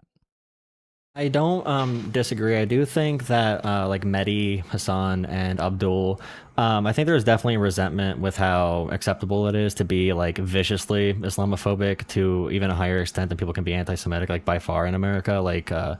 The tweets from Tommy Tuberville, U.S. Republican senator, saying the enemy is within the gates, posting pictures of 9/11 with Mamdani and Abdul, and then Ben Shapiro saying Muslim enclaves are infiltrating and infecting Western civilization to take away our Western values. So it's not correct. It's not good. It should not exist. I don't deny that at all. I think that's why Mehdi and Abdul would have blind spots there, and it's not good. That it's resentment. I don't know if it's my place to comment on it. I'd have to talk to some people from that background, but I would say that on that, if a majority of people felt that, I would never be in a political party with Muslims. I would want them all out of my party. If we're at the level where we give a free pass to people to be anti-Semitic in our party because the right is Islamophobic, that's insane to me. I have no idea why that would ever be. That's just a crazy statement. Do you think that Mehdi believes Hassan is anti-Semitic and gives him a pass for it, or do you believe he has a blind spot, in terms of Mehdi Hassan? He has a blind spot. Okay. Yeah, I think that could cause a blind spot, but I would agree with what you said. I don't think the blind spot is caused by right-wingers. What do you think it's caused by? Ideology? Or? Because I think that when you have legitimate criticisms of somebody, and there are plenty of legitimate criticisms you can make about Israel, and when the other party that is being anti-Semitic also masks on and has those same criticisms of Israel, then I think it's easy to miss it, especially when there's a whole moderate left group of people that are willing to facilitate that opinion laundering. I think that if there were a ton more people like me calling out Hassan on his anti-Semitism, I think that Mehdi's interviews with Hassan would deal way more with anti-Semitism. But because there's a whole line of people willing to say it's just anti-Zionism and stop fighting left and don't focus on these people at all, then it ends up being easy to just hand wave the point away and say, well, I think that maybe some people are just... I don't know if I agree with you, Destiny. I think that Mehdi Hassan might be, I suspect, and I don't know for sure, anti-Semitic. And I think that he doesn't see anything actually wrong with the comments that Hassan makes about Jewish people. I would have to dig into it more. The only reason why I give Mehdi so much more space than I do for anybody else, because Mehdi was probably the only one of these weirdo lefty people who full-throatedly endorsed Kamala Harris without question. There was no possible world where you could watch Mehdi Hassan and think that he was indifferent between Kamala and Trump, and he's the only person on that political side where I could ever say that for. So I'm willing to give Mehdi a lot of leeway there. Maybe it is possible, but the problem is, I think it would be fair if you were Jewish or if you were more sensitive to the issue of anti-Semitism. I'm really not that much, but if you were more sensitive, I think it would be totally fair to categorize him as being permissive of anti-Semitism or anti-Semitic himself just because he hasn't ever addressed these things. But this would be a reason why I would say I would very much want Mehdi Hassan to deal with Hassan's comments, and I wish he would like critically confront them so I would know where Mehdi stands on it. Because Is there a maybe point? it is that Mehdi actually does agree with Hassan's statements, and that would radically change my view of Mehdi. Right now, I just have to leave it as like a open question, I guess. At what point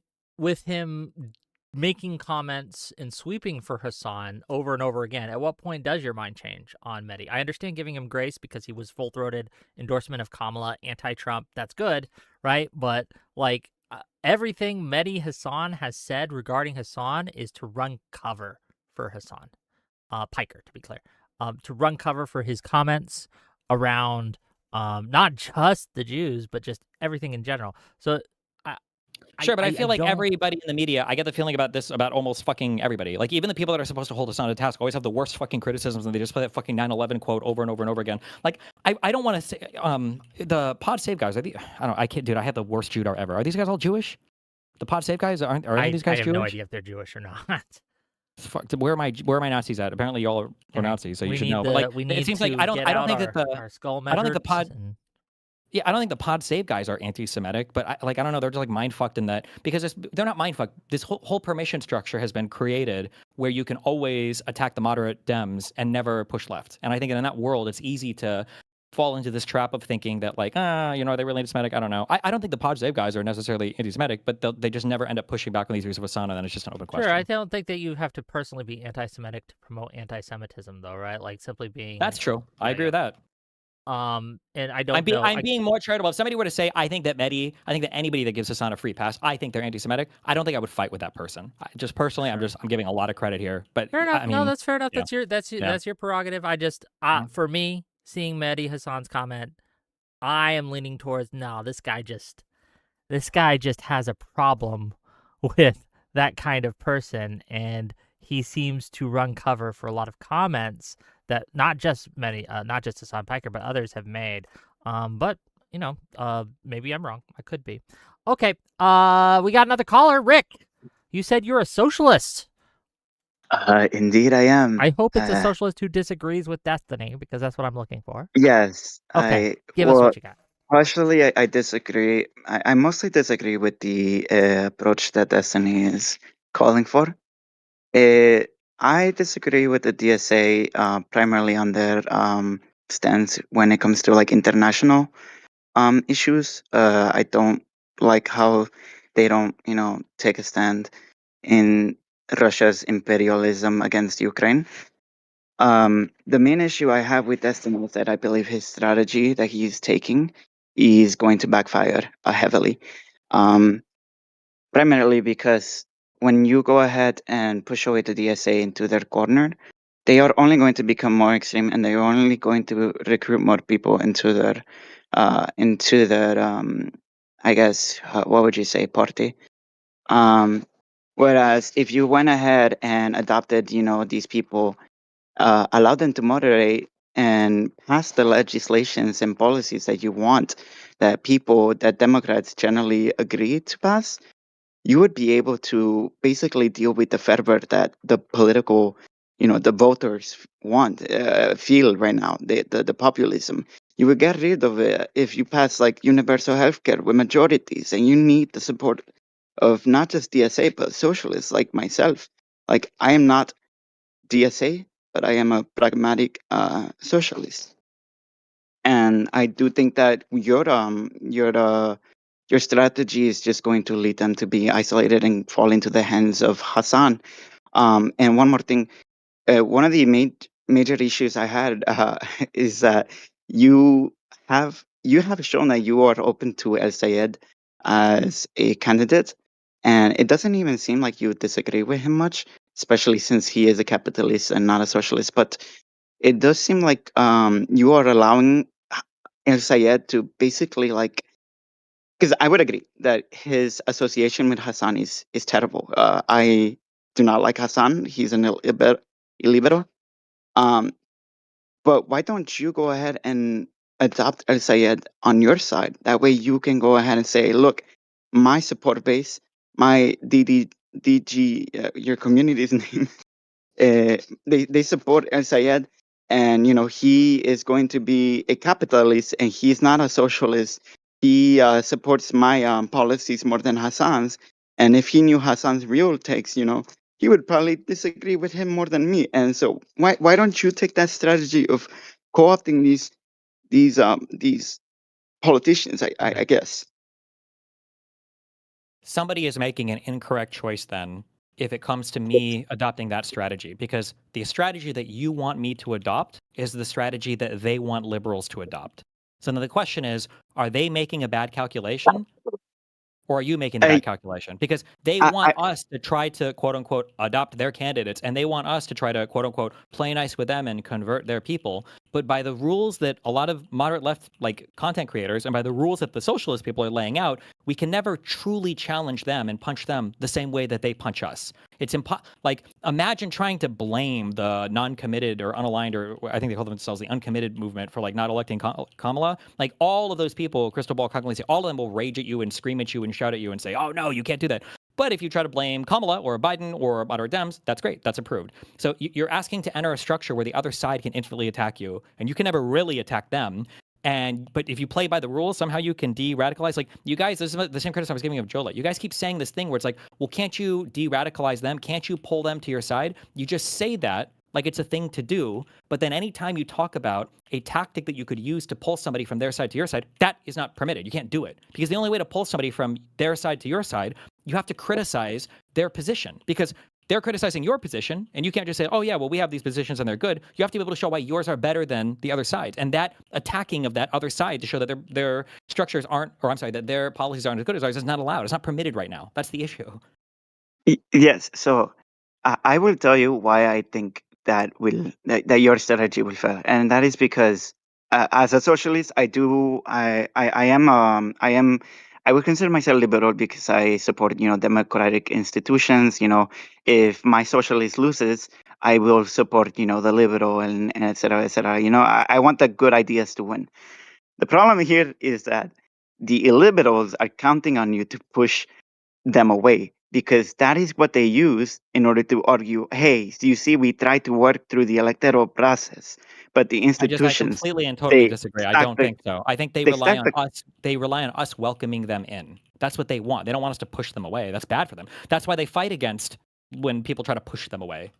they like it because the idea is this, is when you push them away, what happens is they get to say, see, we try to work with the institutions are stacked against us, you can't use the institutions in order to move your political goals forward. So these Democrats are going to only answer to the money, to the billionaires, to the Jewish whatever the group is called. They're going to go ahead and use that against you. Instead, you should go ahead and say, hey, if you guys are pushing for healthcare, if you want, higher wages and all this, easy. Democrats, join us. We push for it. And Democrats then already do what that, happens? though. The Yes, Democrats already but push for that but stuff. that's the thing, is that's why I am a bit frustrated with you, because I think that the Democrats are pushing for the correct strategy here, because basically what they're doing is they're saying, hey, you people are voting for these Democrats that are a little more leftist and moderates. Okay, if you guys want these policies, it's because the voters want, you guys want change. So let's deliver that with majorities. And then once we meet those majorities and all that, and we pass these legislations, do you really believe that people are going to become, no, the institutions, they only passed this, but they didn't pass it all the way. They didn't give us single payer, so it's not okay. You think that's That's gonna literally what they do now. Yeah, they all hate Barack Obama. They call him a war criminal who should be in The Hague. They hate the ACA. They think it was just a handout to insurance companies. They hate any kind of incrementalism. They all attack the Scott Wiener guy. They attack anybody who's even remotely positioned on Israel, even if you voted against funding for offensive weapons because the Iron Dome is too much. Yeah, they always move it more and more extreme. They're never content ever with any kind of incremental progress. But that's part of the political strategy. They can't be okay with incremental progress because it damages their movement. But my question to you is, do you Last believe thing, that then these we got to people are cycle. just Okay. okay? One more thing. Then I was gonna ask you if you believe these are people are fringe or not, but I guess my main question is actually to you, Week, because I highly oppose you Me? and your perspective, You because highly oppose I me. feel like Okay. I live in a red state, and to give you an idea, people really hate Muslims here. Like, one of the funniest things is that our governor tried to pass like this thing where like Bibles are gonna be in every classroom, and so it's just so funny to see it because like they think that Sharia law or Mandani getting elected is going to bring in like Sharia law or like all these terrorism and all this here, but then the governor is literally doing that, but for like Christianity in the classroom. And it's like, and so my point to you is that I think that it's great that you're standing on principle because I do think that that's honorable. But the problem is that I do feel like you're able to take that stance because you're not being affected by these policies. Because I live in a community where I think like Sure. 60% of the community has been deported at this So it point. would be There's important to minimize the amount of states that Republicans have power in, correct? yes. Okay, we agree. We just have a different idea of how to minimize that. I think by sacrificing and sitting at home, to be clear, not voting for MAGA, but sitting at home if Hong wins the primary tonight, which it looks like she will. If I was in Wisconsin, I say we should sit it out, and I do not endorse Hong because I think by doing that, I'm going to save 10 elections down the road that if we were to go and back Hong, we would lose. Okay, So we have that the is a same strong goal. argument, and I think that if you aim that towards the people who didn't support Kamala, is it Kamala or I forget how to pronounce it, but if you directed that message to the people who didn't vote for her, I agree. But the problem here is that like most socialists, if I can tell you the truth, most socialists I know in real life voted for Kamala because at the end of the day, you vote for the person who's gonna pass, rights for LGBT people or support brown minorities from being deported. Just really, So really quick, just to explain. I didn't really chime in here yet. That's one reason why I think it's good for and healthy for more left candidates to win, because once it's kind of like when MAGA took power and they yell from the outside really effectively, then they get in power and they're like a dog that caught the car or whatever the analogy is, or they're saying, but like the left, like El Sayed is already saying he'll vote for any improvement in healthcare, like backing off Medicare for the general. That's what happened with MAGA. That MAGA was like the dog who caught the car, and they made no changes to the Republican Yeah, Trump Party. getting in power this time, I think, made Trump the least popular president in American history. Trump was the most popular when he's not in office. Like he's super popular not in office. The same goes here, where people turn on AOC and stuff, and I guarantee you, people are going to turn on El Sayed, and then when they have to make pragmatic decisions, and that's when I want to peel people off from like the super crystal ball coalition. Yeah, I think that we need to stop them from getting the power, because once they get the power or the influence, it's going to be very, very hard to dislodge them, because we'll make the argument like, oh, look, they're not so bad, see? And then people like Mamdani will hold the door open for worse and worse and worse candidates to come on in to promise they're going to endorse the incumbent, but then fail to do that and go back on their promise and endorse the challenger instead because they align with them. I just think it's an op. And I think that you are just discounting the things that they are saying and doing. Like I get that, but then you look at like Crystal Ball. Like Crystal Ball hates Ukrainians. Like Crystal Ball wants a nuclear bomb dropped in Ukraine as soon as possible. Yes, and she does. Abdul El Sayed taking a very pro-Ukraine stance, I think is going to break their brains a little bit, and that's one point I can use to divide them a little bit. And I take your points, but I think I want to find the slash points where I can. Okay. Well, Rick, thank you. Can I ask you one question? We have a limited amount of time. It's just real quick. It's really quick. Is it going to be quick? Yes. Basically, no, never mind. Okay, bye-bye. Thank you.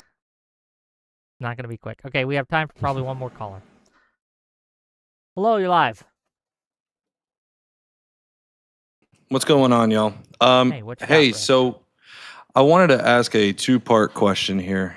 So first to Jolah.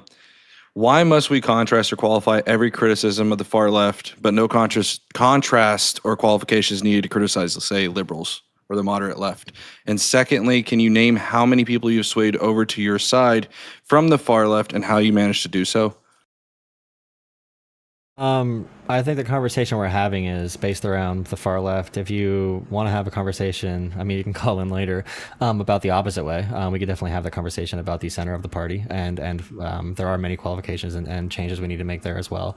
And the way I measure it, like I said, the analytics will be tough. I think we could judge based off of AOC's actions. If AOC continues on her path of being a very faithful Democratic supporter of Democrats electorally, she stood up for Kamala, stood up for Joe Biden, so did Bernie Sanders. I think they are the guiding principle. I would want the Democratic left to follow their lead if I can direct people in that direction. But yeah, it's going to be very hard to give you like analytics or anything or anything quantitative. So I'm going to try to keep this short and simple. When you're saying you want to, if I'm understanding you correctly, are you saying that you want us to be more moved over to their side? That doesn't sound like you want them to move over to a more liberal side. That sounds like you want the party to move over to a more progressive side.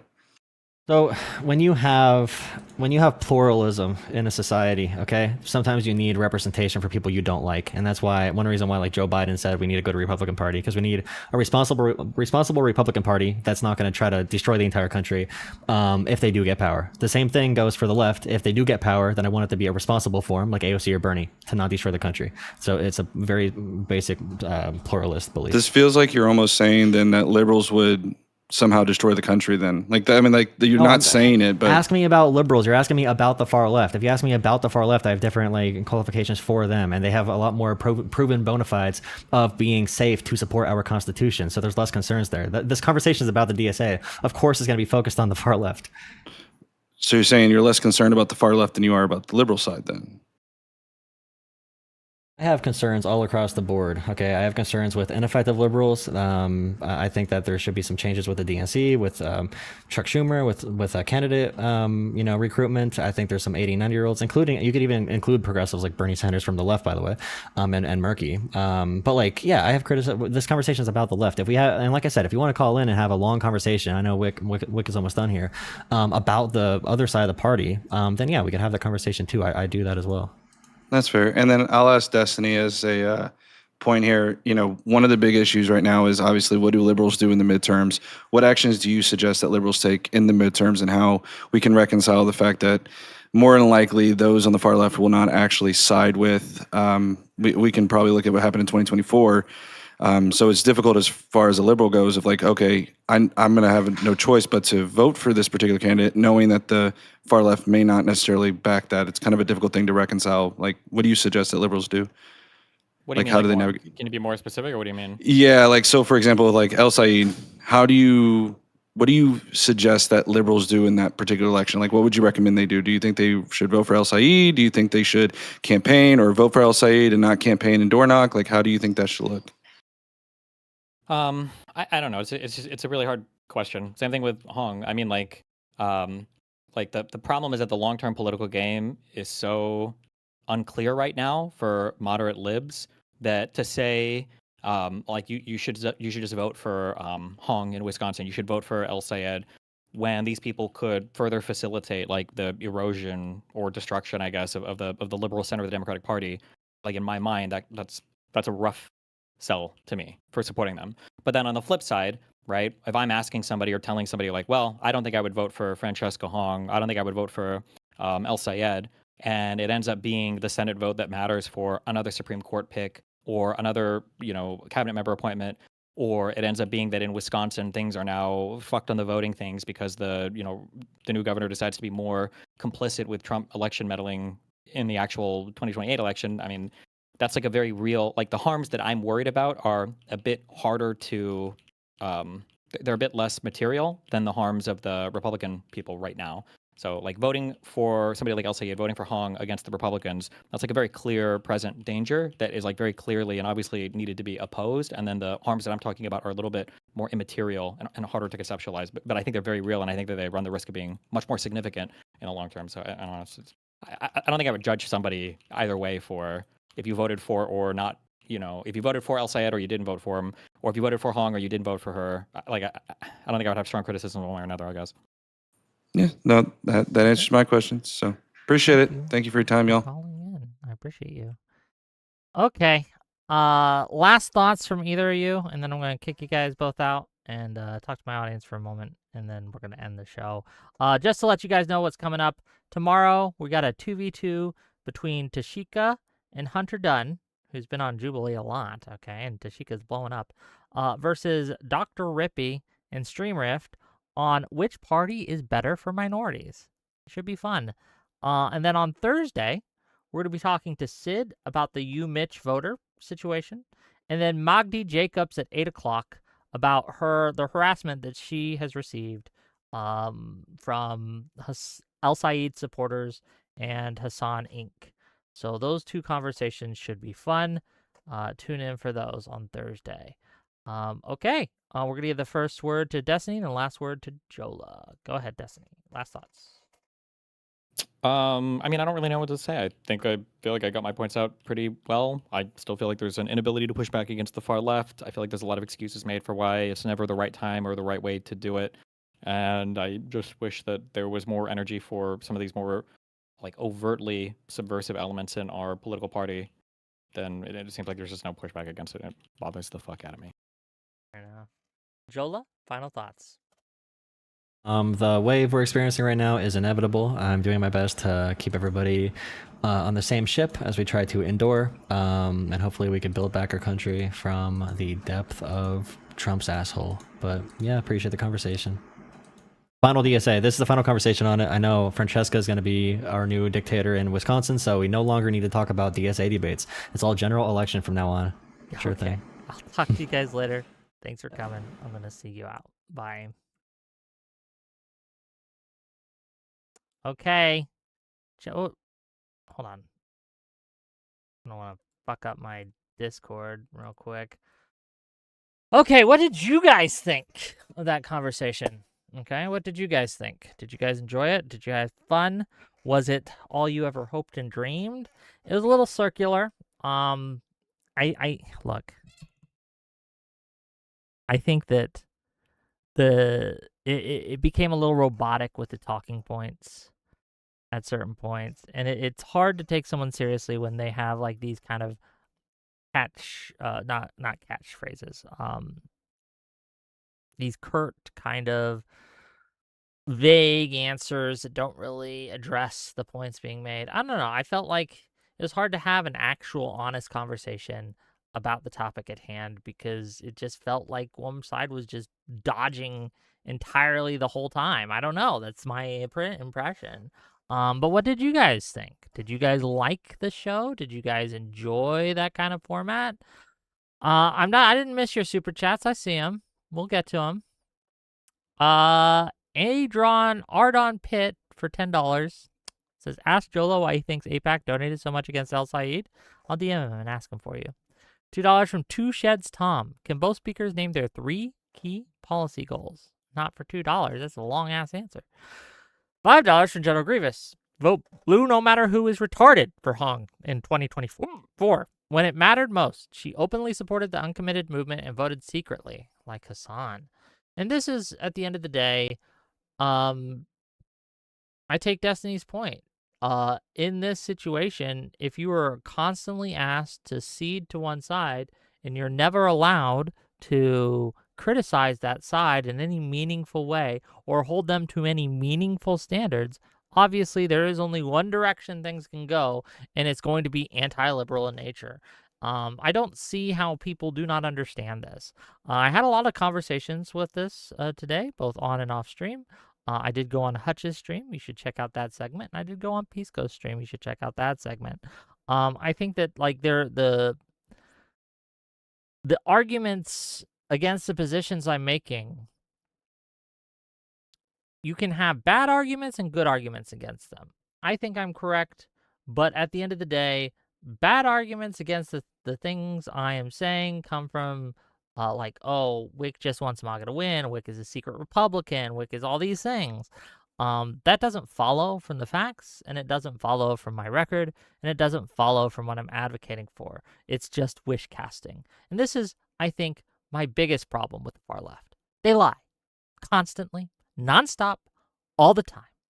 And unless you can call them out, right, every single time, they're going to get away with their lies and keep doing it. And it's a strat.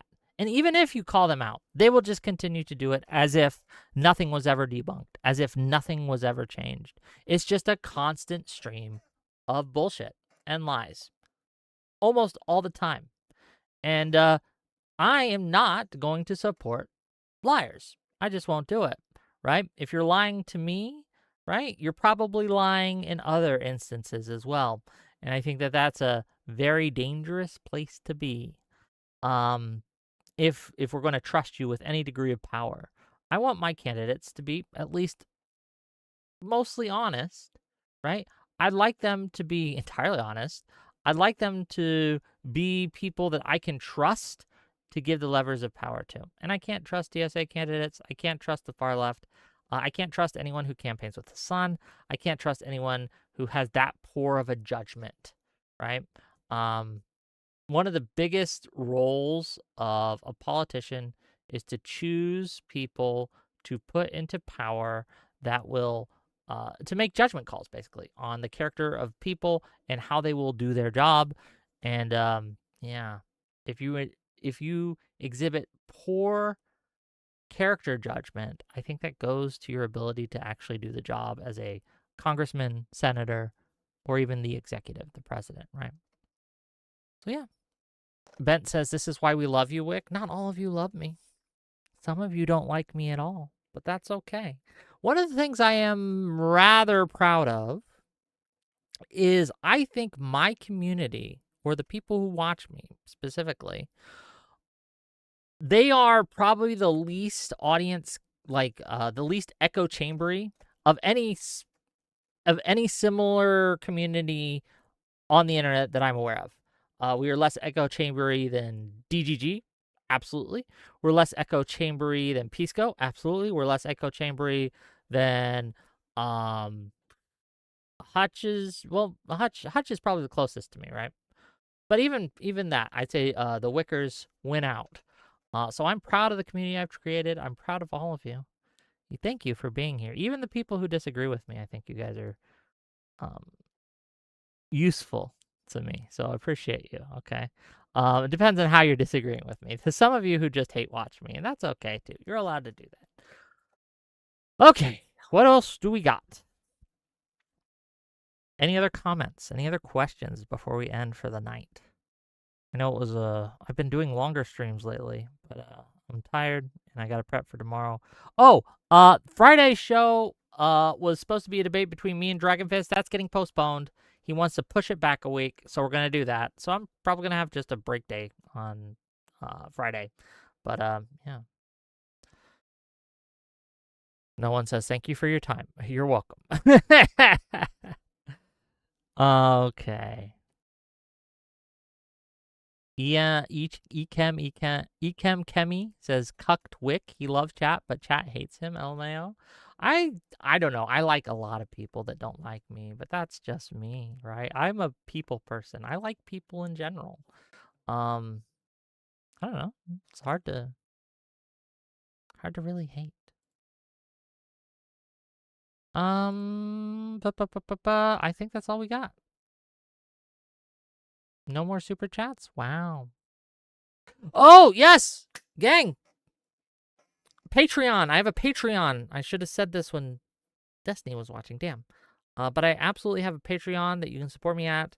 Go check that out. Please give me more money there. Here's the thing. If you want me to continue to give you good content, right? Like to set up these conversations, to set up these debates, right? To set up these situations where we have these talks, I'm gonna need to be funded. You're gonna need to be funding me, okay? You're gonna need to be super chatting, send me donations, all these things. It really helps. It allows me to do things like I did at LibCon, which we were able to get because of your support, dear viewer. Because of your support, we were able to buy the equipment necessary in order to put on that show for you guys and have wonderful discussions with important people and interesting real-life conversations where you don't get to see anywhere else. And if you want me to continue to be able to do things like that, to keep the lights on, gotta give me money. So that's my pitch. I'm passing the hat around. I appreciate you all. Okay, with that said, I'll see you guys tomorrow, 6 p.m. Eastern, for the debate, which party is better for minorities. We got Dashika, Hunter Dunn, Rippy D, and Stream Rift. See you guys later. Bye-bye.